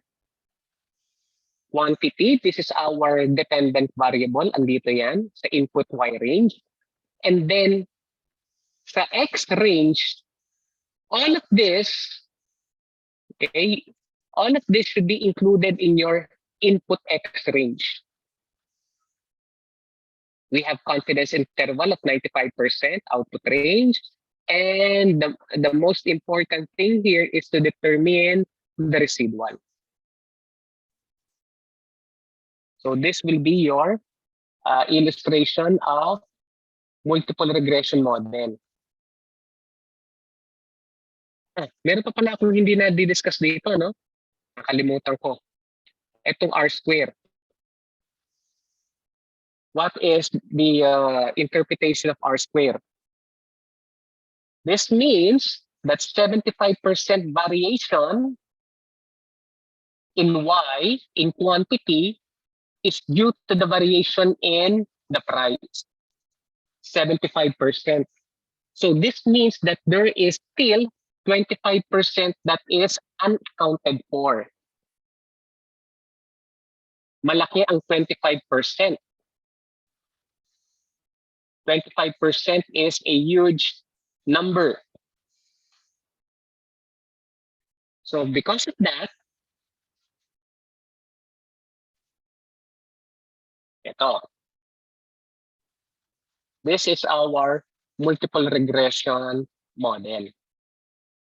From R-square, medyo nabawasan ang ating R-square by, this is 21%.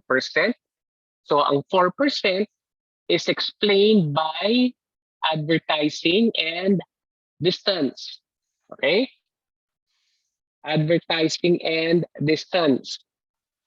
So we have F value 7.59, and in terms of the table, ang value ng F, K minus 1. Ilan ang ating dependent and independent variables? That is equivalent to 3 minus 1. So you look at 2, and 10 minus K, 10 observations minus K, which is equivalent to 3. So 10 minus 3, 7. Okay, so ang value ng F will be 4.74. 4.74. Which leads us to accepting or rejecting the null hypothesis. At ano ba yung null hypothesis natin? There is no significant relationship among quantity, price, advertising, and distance. This is our null hypothesis. So null hypothesis is once again rejected based on F, or analysis of variance.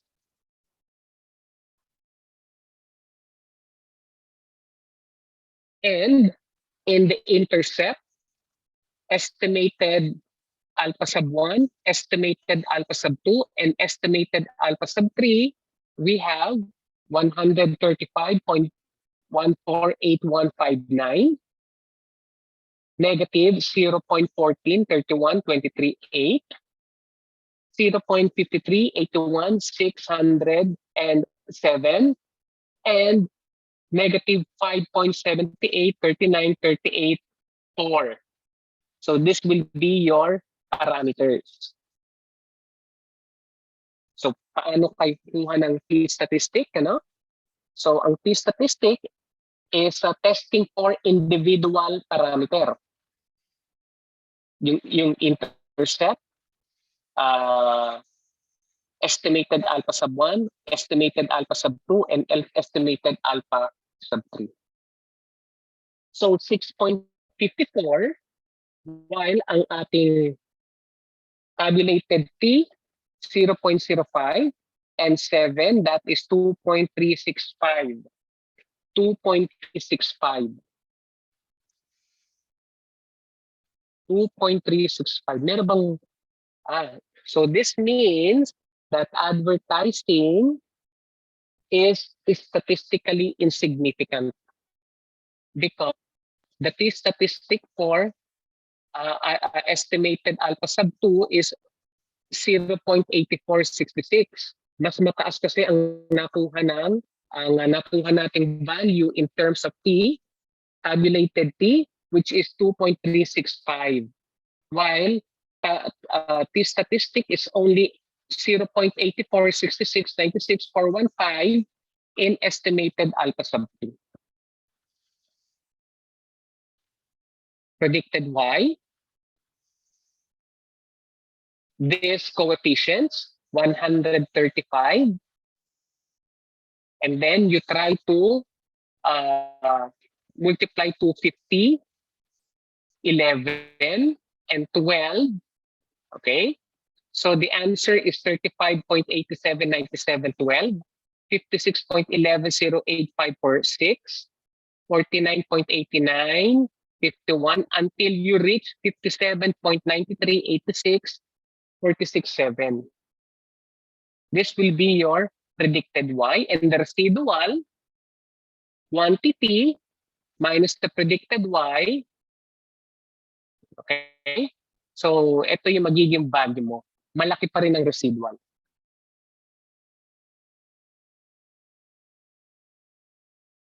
If you will ask me, once again, this is for illustration only. Pero kapag magdi-dissertation na talaga kayo, magti-thesis kayo, I advise you to have Stata or eViews. SPSS pwede rin yan. SPSS pwede rin yan.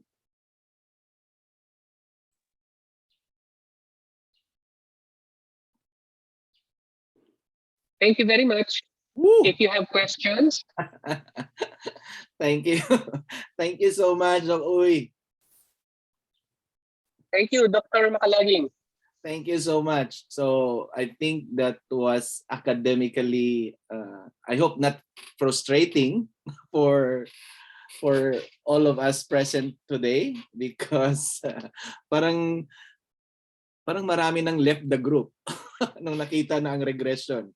Okay, but just to be honest, sitting around with the panel during the dissertation and thesis defense of our co-classmates. So this is actually the advice. I think some of the students are here present, so they are attentive, looking at how multiple regression can be worthwhile, in their dissertation. Now, actually, Dr. Yes. Makalaging, marami pa tayong test dapat eh. Correct. Hindi lang itong F-test, T-value, T-value. Marami pang test na dapat tayong gawin. Exactly. Kung halimbawa, magko-concentrate ang kayo sa regression analysis. Yeah. So thank you so much, Doc Uy.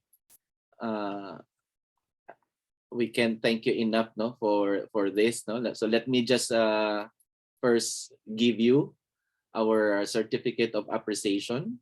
So Philippine Christian University, is awarding this certificate of appreciation to Dr. Edgar Allan M. Uy for his invaluable insights as resource speaker during the Research and Statistics Lecture Workshop Training, a webinar discourse for the Graduate School Studies of the Philippine Christian University Transnational Education Extension Program, given this second day of April 2022 via Zoom Meet, Manila, Philippines.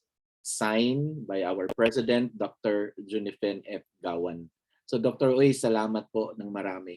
So Maraming again, salamat po, Dr. yeah, Makalaging, and this is sa not the lahat ng last mga time. students. Yeah, we will be seeing you, no, for consultations on with respect to statistics. So maraming salamat po. Thank you po, thank you po. Yes, I have messaged our last resource speaker. Sabi ko sa kanya, I think you have to end what we have been kung ano yung mga nalalaman namin ngayong hapon. So siya ang mag-e-end, no, doon sa ating pagkaintindi ng mga bagay-bagay tungkol sa statistics. So we have our last resource speaker for this afternoon's activity. We have Professor Enrico S. Santos, adjunct professor of the MM Collab Group, registered nurse, master of public health, and he also has his doctoral degree, Doctor of Science in Complementary and Alternative Medicine.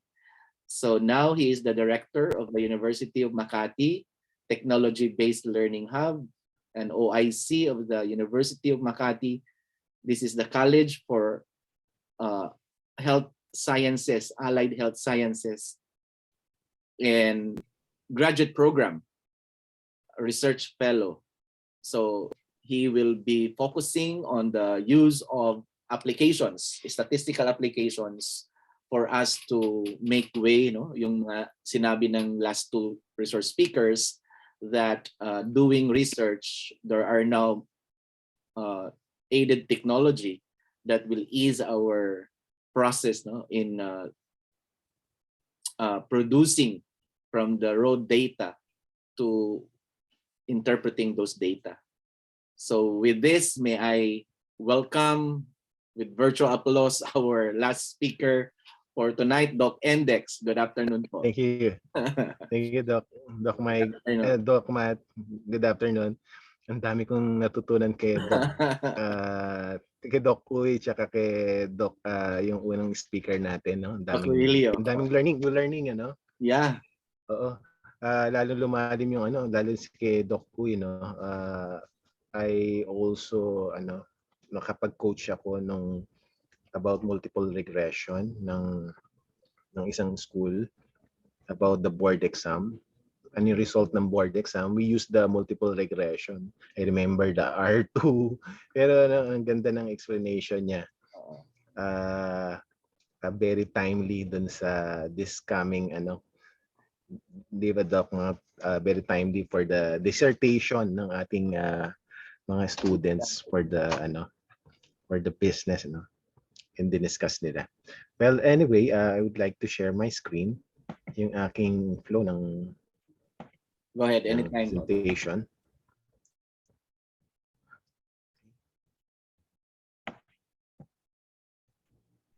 Okay. My flow, yung presentation ko, Doc Matt, about yung paano, medyo mabagal. Okay. After data gathering, after you have data gathering manually or via Google Meet, Google Form, or you do manually, binigay mo yung questionnaire mo, tapos sinugutan ng mga participant, dapat it should be on the Excel format para medyo madalian kayo. No problem with the Google form, automatic, you can export that via Excel, no? Then be sure to check for the correctness and completeness of the data before bago mo siya i-apply dun sa statistics, no? When you do the coding, dapat you have a coding manual. For example, the coding manual is halimbawa, male is 1, female is 0, something like that, no? Pwedeng halimbawa anong degree ng na-earn niyang education, kung graduate, kung doctorate siya, you can give 5 or masteral 4, kung graduate siya ng college 3 or something like that. No? This is a coding. Very important to code your your data. No? Then the next step is to the review of your statement of the problem, your descriptive statistics and inferential statistics. You need to check for that. Then you proceed to choosing the right statistics. Mamaya bibigay ko yung ginawa kong 2 pages na na how to choose the right statistics, no? Then choose the appropriate statistical tool. Then after that, you should have a on your chapter 4 or in your sa dissertation is chapter 4, pero sa masteral, if you're following the IMRAD format, the result and discussion, no, you can follow the rule, the PIAS, no, presentation, interpretation, analysis, and support. Yun po yung okay. Share ko lang yung screen again on how to do the okay. Choosing the right stuff. Ito actually na discuss na rin ng dalawa. Ng una, choosing the right stuff. Kita yung screen? So we have tatlong bagay, no? We have descriptive statistics and inferential statistics. This is the relationship and the difference, no? Discuss na rin kung very important to know what type of data you have, whether it's a frequency or a measurement. Discuss na rin kanina. Then what, for example, if you have a descriptive statistics, no, you're checking for the central tendency, you need to find out kung gusto malaman ng mean distribution or frequency distribution or standard deviation dito sa descriptive statistics pupunta. If it is the relationship naman, alamin mo kung anong data you have, no? Frequency or measurement. If it's a frequency, how many variables you have? Kung isa lang, maybe you can use the chi-square goodness of fit.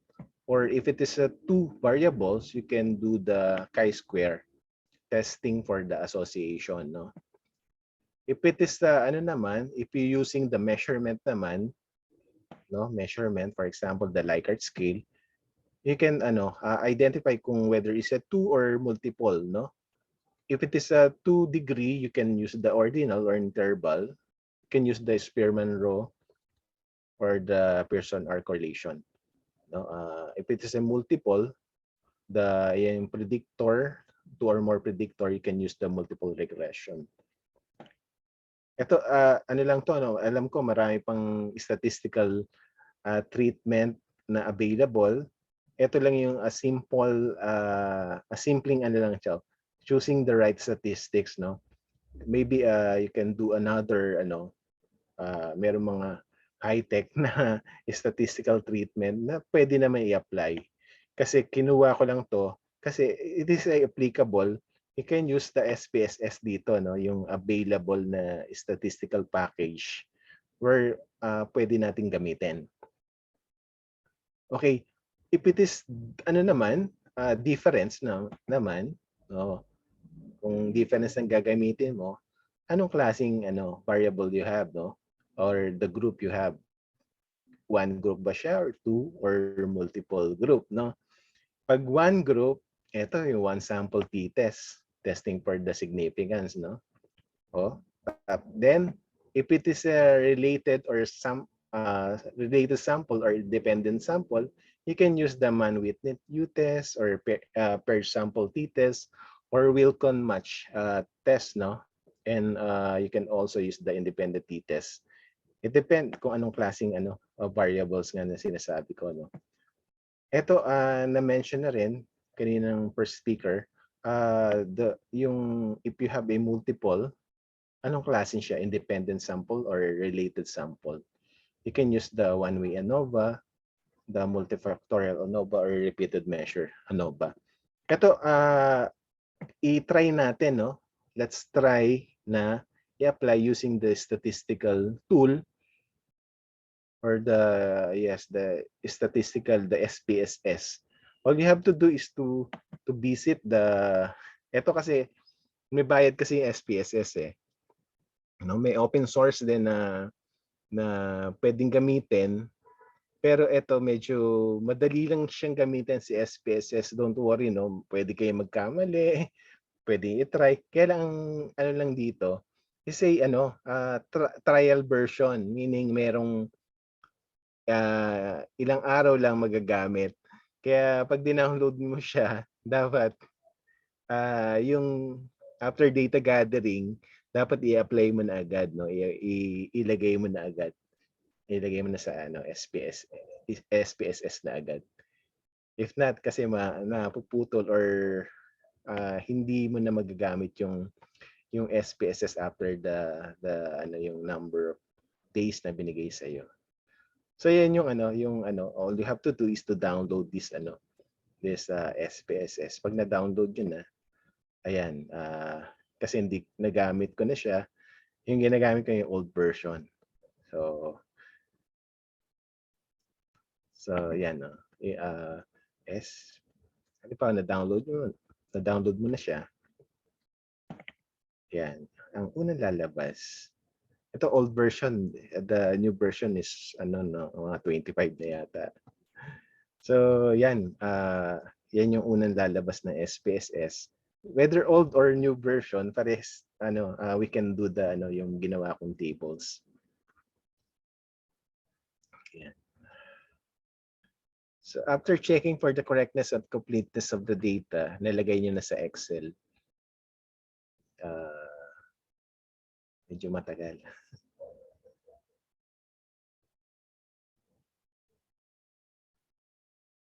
Ayan. Yan yung dalawang, X mo lang siya. So meron dalawang version dito, yung data view and the variable view, no? Ito. Pero close na muna natin.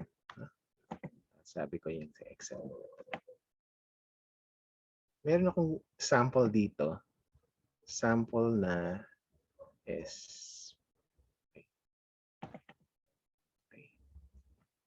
na Excel. So I think familiar po kayo sa Excel.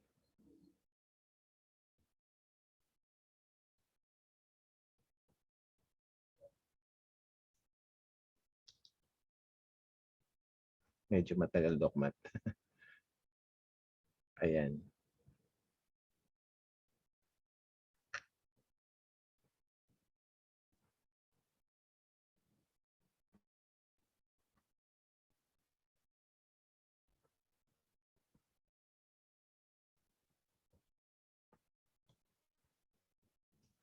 Kita niyo Excel? Yes. So ito yung dapat ganito ang format ng gagamitin natin sa Excel, no? From Google Form, ito na siya na i-transport na siya ng ganito. Yan. So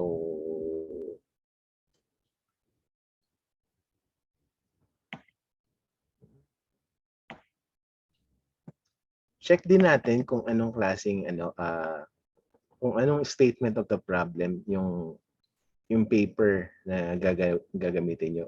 Check for kung if it is Descriptive Statistics. Ayan. Check mo kung Inferential Statistics. So dito, naka-state dito, normally ito, what is the significant difference of the vital signs of age deviation between the pre and post intervention group, no? Non-intervention group. Tapos number 2, is there significant changes or the baseline or vital sign of age deviation, no? Group. Ito yung mga statement of the problem. Then sabi dito sa baba, you also check for the anong klaseng statistical treatment na gagamitin nila. Sabi dito sa for the gender, the age group, the highest education, at frequency of treatment, years of treatment, vital signs, no? Ito ang gagamitin dito is the frequency or the mean distribution, no? And sabi dito gagamitin na paired sample t-test, no? Yan po yung mga test na gagamitin. Tapos ginamitan niya ng Cronbach alpha also for the testing for the yung sa pilot testing, no, na ginawa niya. Reliability. Yes, the reliability testing. So pakita ko muna yung the Cronbach alpha. Paano ba siya ginagawa yung Cronbach alpha? Okay. From here, no, all you have to do is to transfer this, no, yung kaninang Excel, ito yung Excel, ilalagay natin sa SPSS. Paano ba gagawin siya? So all you have to do is to click this this button, open, tapos data. Again, file. Click mo yung file. Then open, then data. Then or meron ding stat transfer na ginagamit. Pero ito pwede ring shortcut na gano'n kung wala kang stat transfer. So hanapin natin siya. It is a Excel, no? Excel format. Tapos nasa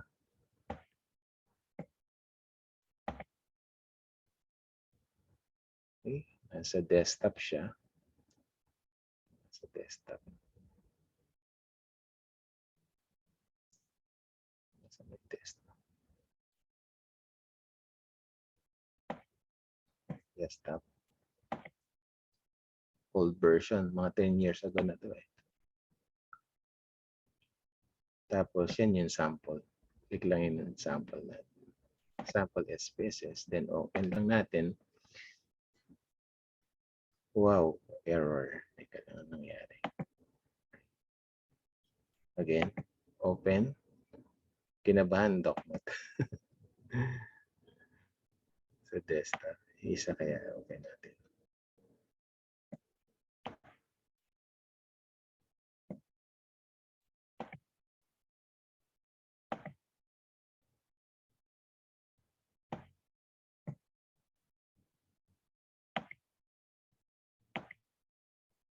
Okay. Okay lang natin to. Okay. Automatically, makikita nyo sa screen ng SPSS. Napasok na agad siya dito. No? Then, non-intervention, sex, education attainment, frequency of dialysis, years of treatment, prepared music, pre-vital sign, etc. etc. So, sabi ko kanina, you have two types. No? You have the data view and the variables view. Dito sa variables view, you can the label, pwede mo siyang palitan. The label, ito mismo yung sa title na you can change this, no? Pwede siyang palitan para mas maganda ang presentation. Anyway, pwede mo naman siyang i-export na agad, pwede ka nang agad-agad na you can also treat na agad. Disadvantage lang, hindi mo lang alam kung ano yung coding na yun, no? So you need to check for the values, the label and the values, no? Anyway, ganito lang kasimple siya na i-transfer na natin sa SPSS yung Excel file. Ito yung Excel file, automatically nasa SPSS na siya, no? Tapos puntahan natin yung yung statement of the problem. Sabi dito, what is the frequency? What is the, ayan, for example, yung statistical treatment niya, the age, gender, the group, the highest education, and frequency of treatment. Yan po yung hinahanap ng for the descriptive statistics. So, okay?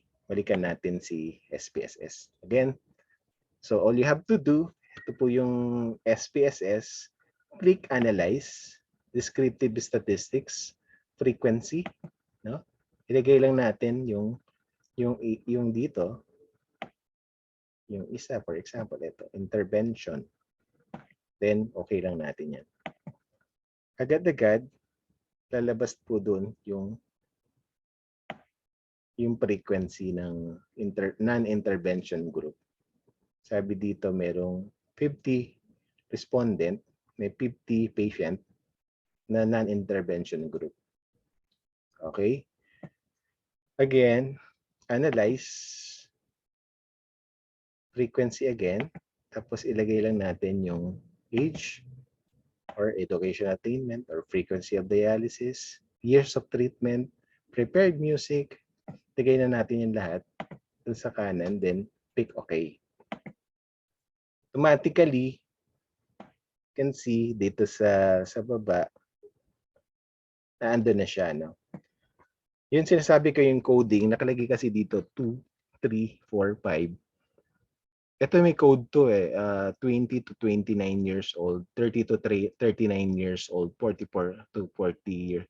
You need to dapat meron kang coding manual para hindi ka lito sa mga gantong code na to, no? As you can see in this table, no, meron siyang percentage, may valid percentage, may cumulative percentage. Wag na natin isama siya. Ang importante lang this frequency and percentage distribution, no? Again, dito naman sa educational attainment, merong high school graduate, college graduate, no? Masteral and doctoral, yan yung mga percentage niya. Yan, 50 and frequency and percentage distribution. Frequency of dialysis, mabilis, no, na i-transfer na agad from Excel, tapos from SPSS, nakapagbigay na agad siya ng frequency distribution. How about naman dun sa mean distribution, no? Descriptive Statistics, and again, click Analyze, click Descriptive Statistics, then click Descriptive, no? Lagay lang natin dito yung mga bagay na yung yung kanyang Likert scale. Lagay natin lahat siya. Lagay natin sa other side. Then click OK. Agad-agad, makikita nyo sa table dito, no? Yan yung pretest blood pressure, heart rate, respiratory rate, pretest ng question 1, questionnaire 2, questionnaire 13, and yung pretest ng weighted mean. So hindi nakikita dito, pero pag in-adjust natin, masisilip naman yung star na yan. Medyo pwede natin makita pag transport natin sa note or sa word, no. So yan yung kanyang mean distribution. Okay? So may frequency, may mean distribution, no? Sir, meron pong dito mean, maximum, minimum, standard deviation. Kung hindi siya, huwag kayo sa panel, the more na naglalagay ka ng information, the more dapat mo i-explain siya. Kung hindi mo na siya i-explain, better not to include that, no, yung minimum, maximum. The important here only yung mean, no, the mean, the average. Kung if it is applicable yung standard deviation, you can also include that. Pero kung ito yung mean lang, yun lang ang ilagay natin sa ating data, sa ating result and discussion. Okay? Ito for the correlation, ito marami siya, no? If you want a correlate, ito yung Pearson R correlation, no? By rate, yan po yung pwede nating i-highlight lahat. For example, then click the Pearson R. If you want a Spearman row, yan. Then if it is two-tailed or one-tailed, okay. Okay lang natin din. Okay. Click OK. Don't worry, huwag kayong matakot na gamitin siya. Libre dito magkamali. So, kinakailangan i-test mo lang yung mga bagay na to. Okay lang magkamali kasi pwede ka pa naman ulitin, no? So, makikita nyo dito, merong cross tabulation ng mga variables, no? So, makikita nyo dito, merong mga asterisk na like for example, this one, the age and the educational attainment.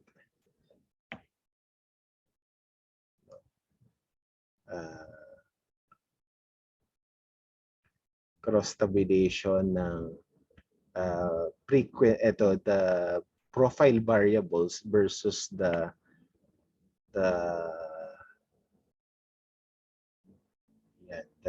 result of the pretest. Kung if you have the statement of the problem like that, no? Yan ang tinitignan, the pretest and the weighted mean, no?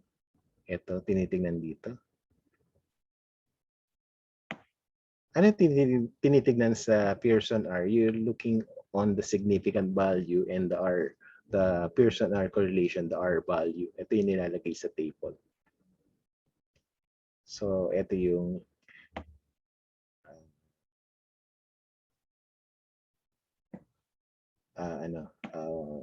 Pearson R correlation. Okay?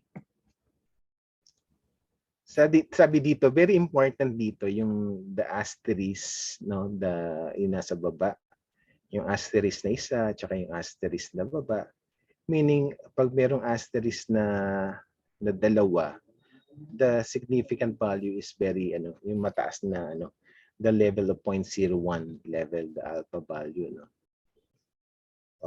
Kung isa, it is accepted, no, the 0.05 level. Ito yung very important na tinitignan.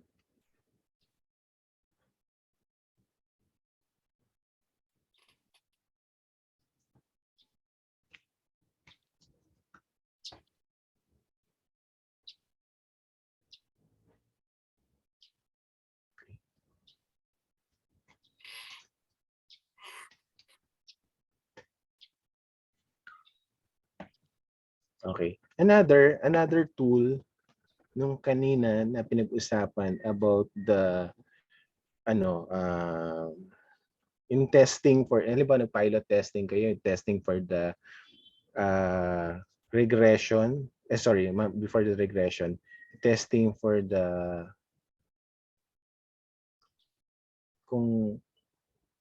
this one, the scale, the reliability testing, ito yung reliability testing. Kung yung tool mo, kung yung questionnaire mo ay mataas ang reliability testing, yung Cronbach alpha na tinatawag, ito lang yun, no, nilalagay natin. You put all the questions dito sa items box, no, then click OK lang, then automatically lumalabas dun sa reliability testing the Cronbach alpha, yun, no.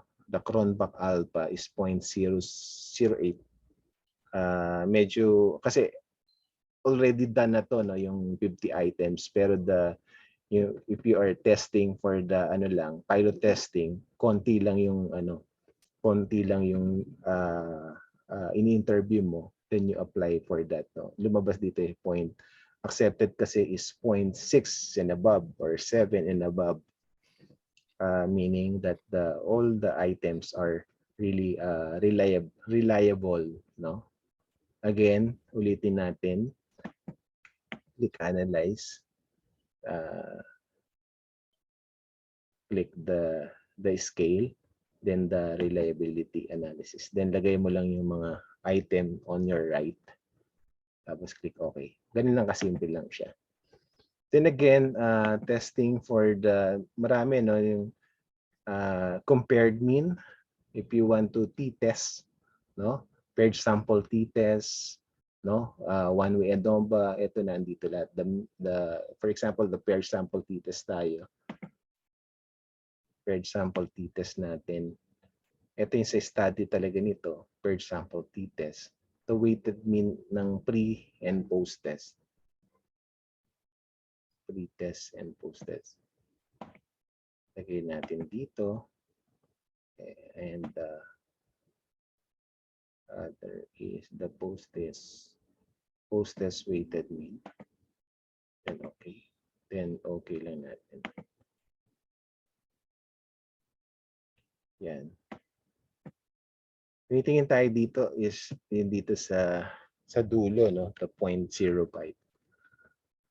And yan, degree of freedom, the p-value, the 95% no, confidence interval, yan tinitingnan natin. Dali lang to, no, right click and copy lang dun sa, ilagay mo lang sa note or sa Excel, pwede na i-transport na to. So done with the other tool. So ano pang gusto nyo? If you want ito yung sinasabi ng kanina ni Doc Uy about the regression. If it is multiple or linear, no? Ito yung applicable.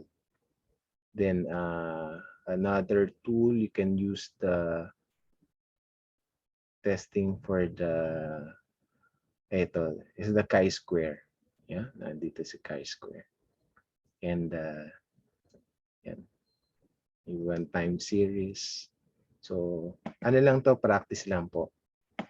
Practice lang para ma-perfect mo siya. Ganun lang po kasimple.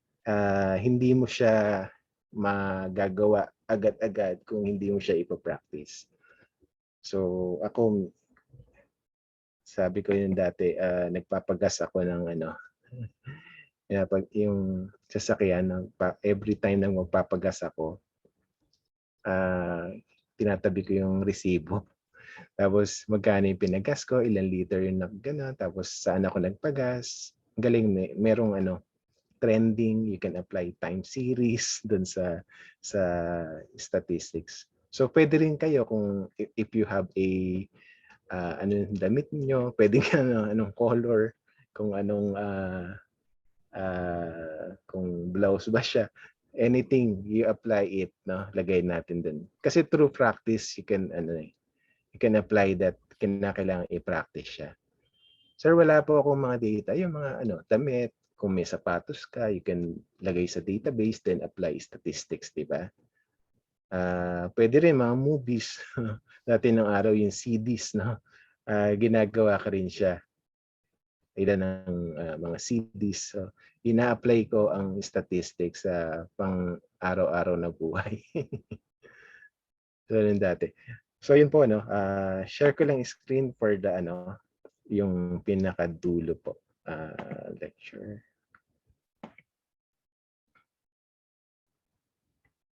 For the, no? So, sa PIAS, wala palang nakatable. Hindi pala nakatable. For the result,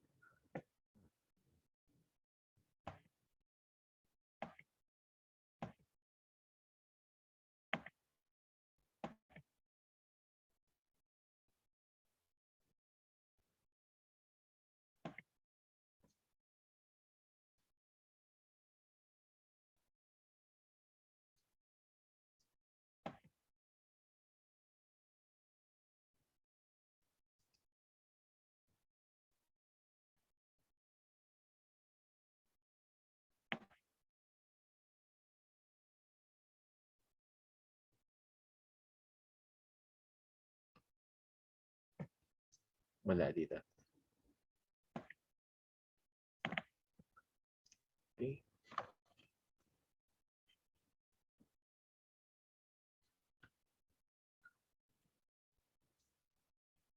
Ito.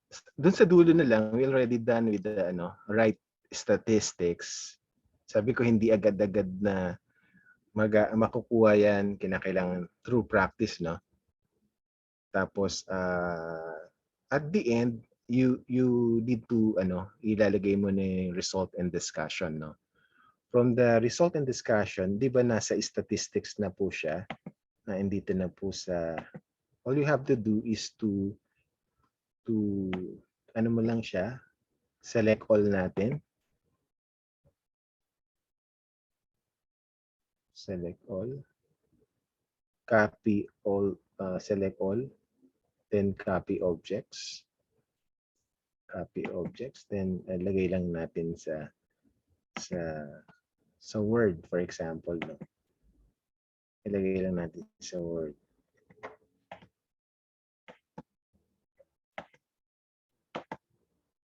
Paste.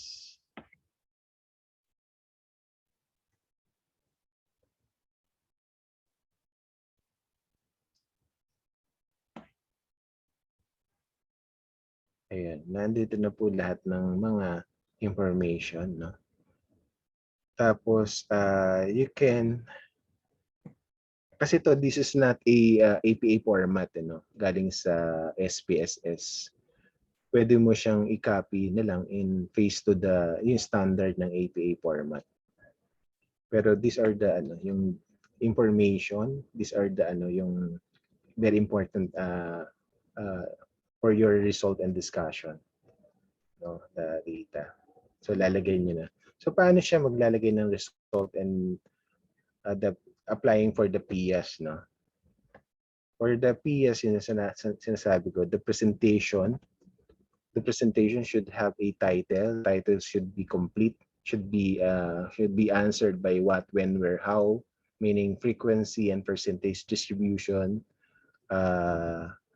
Tapos dapat merong date, no, nakalagay dun sa ibabaw ng tables. Then yung PIAS stands for presentation, analysis, interpretation, and support. Yung interpretation based on the result ng mga information na andito. Halimbawa ito. Okay. So for example, the age. Sasabihin natin sa title dito, frequency and distribution in terms of age group, no? In terms of age group, yan yung title niya. Then the interpretation here should be, sobrang dami niyan, di ba? Sobrang dami. So pag sobrang dami, na-identify lang natin which group are yung pinakamarami at which group yung pinaka-konti. So yun yung interpretation natin. Then the analysis, what are the reason behind bakit mas marami yun. Then the S is the support. The support, you can also include na mga support-related literature which support to your for example, another study, for example, Santos et al. Na is similar, no? Similar na study na ganun din, mas marami yung age group na ganun. So yung the similarity of if you have another study na contrary to that study, you can also include that, no, dun sa support. Again, the meaning ng PIAS is the presentation, the table is the presentation, interpretation based on the data, analysis based on what is your perception dun sa bakit mas marami yung ganon. Then the S is the support, no? Yun yung how do you interpret those on your chapter 4. So yun yung siguro pagod na siguro lahat ng mga, kasi it's already 6 o'clock na. Yun lang po. Doc Matt. Thank you. Thank you. Okay na. Okay na ba yun? Yeah, thank you. Thank you so much, Doc Index, for Siguro, that sharing. I think na. important there is we prepare first the Excel file. Make sure that we code, no? So code the variable so it's easy for us to navigate and click on the analyze to command on what statistics we would like to present, no, in the one that you mentioned, the acronym PISA. No? So it's presentation, interpretation, support, Analysis. and No. analysis. Okay. So all these are part of the chapter 4, no? And if not in the MRAD reporting, so this is part of the results and discussion. So maraming salamat po sa iyong pag share, no, in the expertise. So we come to this point, no? Humbly, Philippine Christian University awards the certificate of appreciation to our resource speaker this afternoon, Dr. Enrico S. Santos, for his invaluable insights as a resource speaker during the Research and Statistics Lecture Workshop Training, a webinar discourse for the Graduate School Studies of the Philippine Christian University Transnational Education Extension Program, given this second day of April 2022 via Zoom Meet, Manila, Philippines, signed by our President, Dr. Junifen F. Gawan. So a virtual applause to our third speaker, resource speaker. Thank you so much, Doc Endex. Thank you, Doc. Yeah, thank you so much. We are also awarding a certificate of attendance to each and everyone present this afternoon. So hope you can click on the link for the evaluation. It's in our chat box. So please click on the link so you can be given the certificate of attendance. No? So this is an 8-hour equivalent engagement for research training. So meron po tayong e-certificate. No? So it's in the chat box. Thanks to Ariel, no? For putting the link, no? For the exit evaluation for our activity this afternoon. So nasa chat box po natin ito. So let's have our, I think we had already our opportunity earlier. So we would like to thank each and everyone for graciously sharing your time for this afternoon's activity. So we have had short of time in our discussion, but nonetheless, we hope that our engagement this afternoon is not shortened, no, by in terms of the sharing of our resource speakers.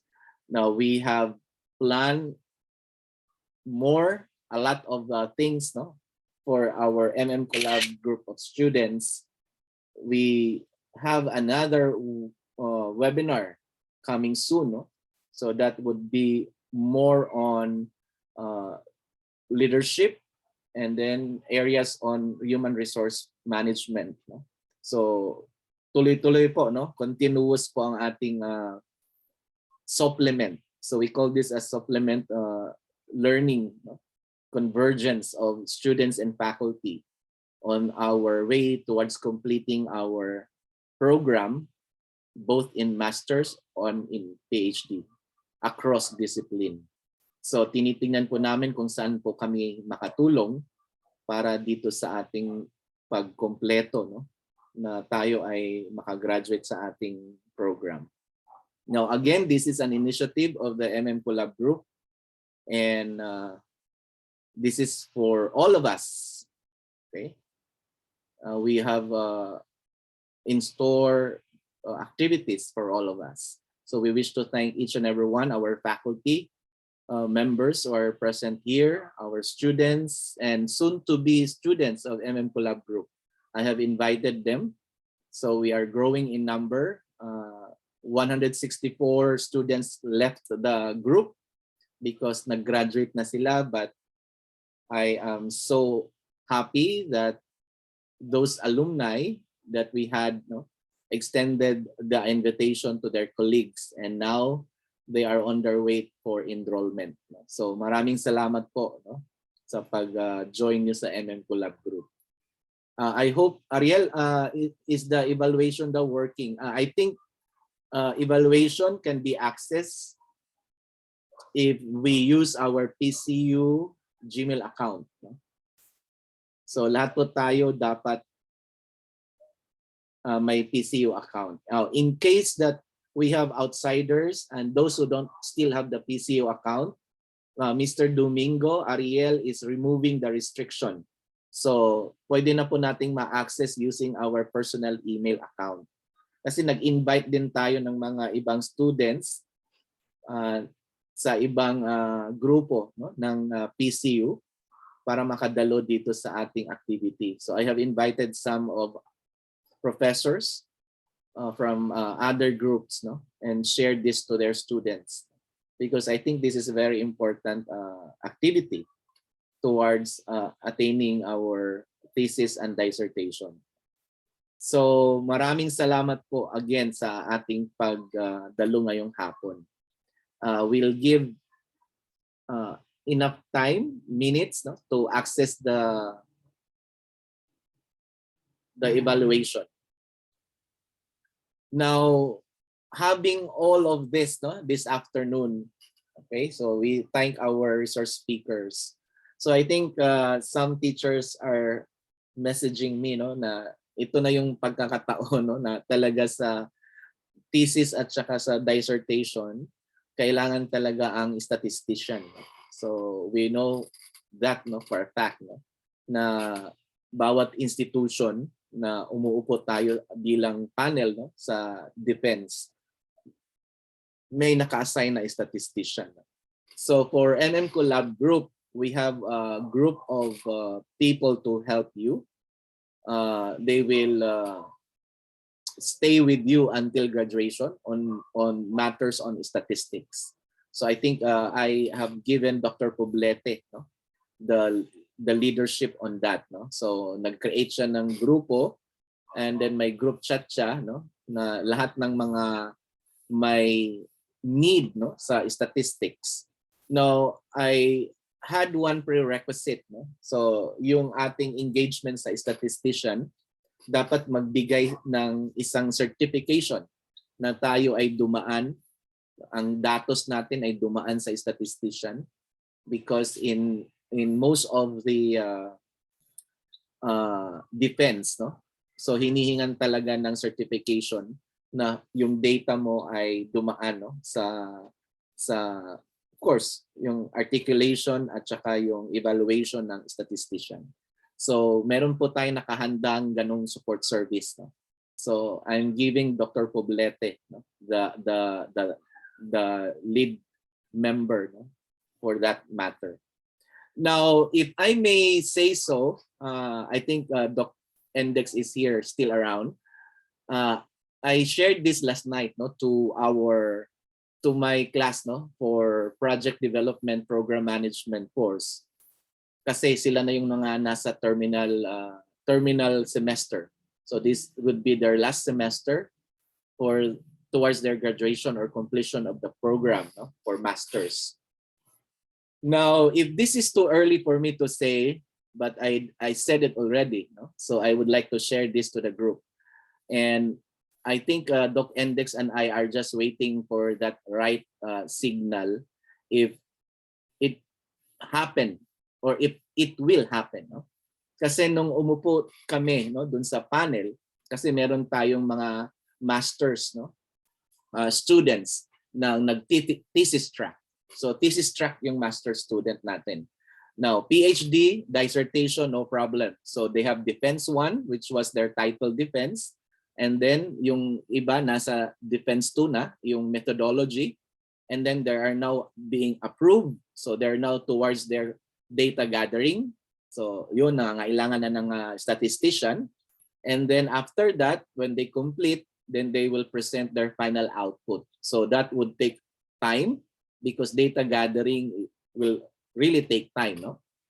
Para ma-accomplish mo yung PISA, no? Presentation, interpretation, and then the support and analysis towards your chapter 5, no, which is on conclusion and recommendation. So it will take time. So let's leave that to our students in their dissertation. Now dito sa master's program, maraming non-thesis track, no? So non-thesis walang ipe-present na paper, kung hindi yung output ng ating seminar paper, which is part of that one I've shown you earlier on the paper seminar colloquium. So it's a presentation without any defense. No? So you present the output for us to document, and our goal there, our really initiative, no, na yun ang gusto naming maabot para sa MM Collab Group is the book of abstract. But it will not be easy because it has to go through editing, it has to go to similarity index, no, the plagiarism, no? We have to run it through the Turnitin. So para makabuo tayo ng isang book of abstract, and that would be very helpful for the next generation, and that would be a very good document for us to retrieve anytime. Meron pang kaming plano, no, na we will open a website for MM Collab, so we can put all our outputs there, no, na hindi lang tatambay siya sa mga drive share ng ating professors or kung saang drive man siya nakatago, no, or sa kasi pinapasa namin lahat yung outputs niyo to PCU. So why not put our own website, hopefully, and put all those things that we have presented, our papers there. So dapat malinis 'yon, no? Naka press edit or naka similarity index ang kanyang pumasa, no? Para naman may level of integrity, no? And we always look for accountability also, no? So that would be longer term, but we are looking forward to that, no? So umpisa muna tayo dun sa book of abstract, and hopefully the next people or the next students, no, to go with their thesis or dissertation can always go through our papers and make citations or yung related literature and studies, no, yung paano ba nagawa nung last batch ang mga papel nila. So that is a dream, no, for the group, no. Magkaroon tayo ng isang repository na open source. Sana, no, hindi siya masyadong mahal para ilagay natin doon, no, an open source line, no, na ma-retrieve natin or ma-share natin yung ating mga outputs. So that's a dream, no, for MM Collab Group. Now, going back to the thesis track, no. So nung umupo kami dun sa panel, the master's program were ready to present their thesis. So we expect the usual baroque, no? The chapters 1, 2, 3, 4, and 5. So our master's program candidates presented first the title for their title defense.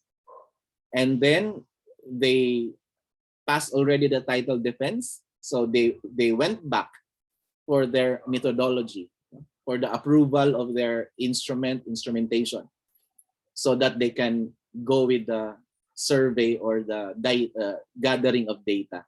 So nung umupo kami doon, nung sinabi na ng panel, okay, so you are master's degree candidate. So for masters, your final output will be reported using the MRAD. So inulit talaga ni Doc Index, can I ask the question?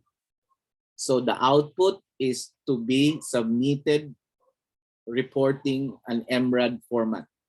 Sabi ng panel, yes. So parang naka-smile kami doon, no? Kasi yung pag sinabing MRAD, in-explain ng panel, no? 15 pages, no? So it's reporting in the concise, no? Using the MRAD, introduction, methodology, results, discussion, and your references. So yun ang output ng master's degree, no? Thesis. So reporting ng thesis ay MRAD. Kaya I feel guilty because we have been orienting ourselves na talagang dadaan tayo dun sa chapters 1, 2, 3, 4, and 5. Though in theory, doon naman talaga siya galing, no? But it is more tedious, no, to prepare all those chapters. And then now PCU is trying to tell us that our final paper will be in MRAD. Okay? So we condense everything into a 15-page because the intention is ready for publication. So I think that is a welcome news to all of us. So baka ngayong hapon na to may mag-iisip, magtitesis kaya ako, no? Kasi parang hindi na siya titignan, no? Lengthy ang pages, no? Kasi 15, no? But of course the danger there is it's easy to write, no? MRAD is difficult because you have to put it straightforward, no? So that's the hard thing about MRAD, no? So you need a lot of references to support your statement. Kasi reporting, no? Condensed reporting. So paano mo paliitin yung sinabi ng marami, no? Ng sinulat mo. So if that is a welcome news to each and everyone, so we open the opportunity na yung mga iba can proceed to their thesis if that interests anybody from here, no? So yeah, yun na nga, sa atin walang problema kasi lahat ng ating mga requirements puro tayo MRAD, no? But dun sa ating orientation, pag nagtitesis ka, hindi tayo MRAD kasi ang MRAD publication, no? So ang thesis natin yung the classical form, chapters 1, 2, 3, 4 and 5. Pero yung nag-depend na yung ating mga kasama, yun ang sinabi ng panel, no? So ang final submission daw is MRAD. Kaya tinanong ni Doc Index kasi siya yung advisor ng student. Pakiulit po, MRAD. So MRAD. Okay? So baka may gusto nang mag-thesis, no? So let's work on that. Okay? Tama ba yun, Doc Index, no? Oh yes. Ha? Mas simple nga kasi 15 pages nga lang daw. Oo. Yun ang sinabi ng panel, di ba? Oo. Napakadali. So, Yun ang yes, yung final isasubmit ng aking yung paper. si Ma'am Leia. Oo. Sasubmit niya. Yeah. So within our means, no, we still prepare the chapters 1, 2, 3, 4, and 5 because that's the usual. Doon naman ang galing ang MRAD eh. So it's the matter of reporting it, no, using the MRAD. But I leave that to you, no?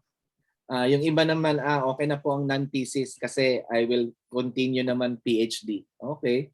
So sa PhD kasi walang choice. There always be dissertation.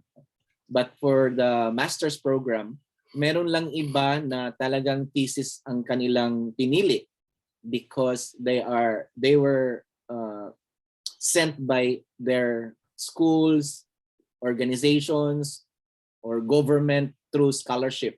May mga financial support na kailangan nilang ibalik in terms of the thesis, no? So kaya thesis ang kanilang pinili.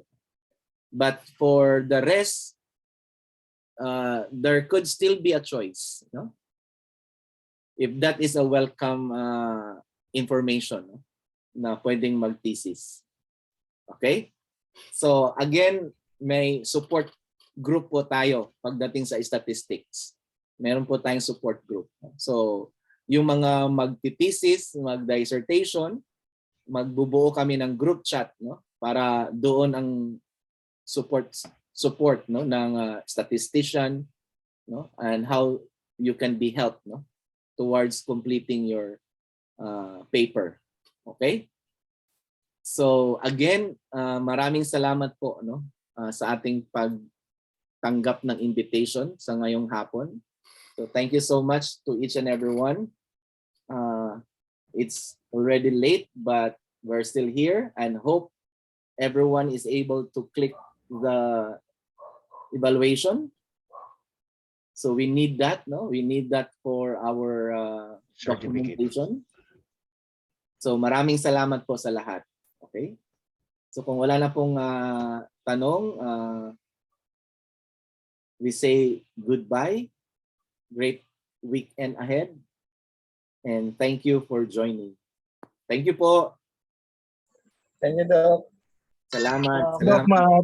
maraming salamat po. Congrats. Love po. Thank you, Doc. Yung mga new students, mag-enroll na po ha. Para dadami tayo mag-enroll. Yung mga old students, mag-invite po ha. Okay. By the way, ang ating we will end the semester sa April, no? Kasi April 16 mag-start na, no? Gagraduate na naman kayo. So para bilisan natin ang August, may graduation, okay? So handang-handa yung mga professors para tulungan tayo. So maraming salamat po. Good afternoon to each and everyone. Bye. Bye po, Doc. Bye-bye. Thank you.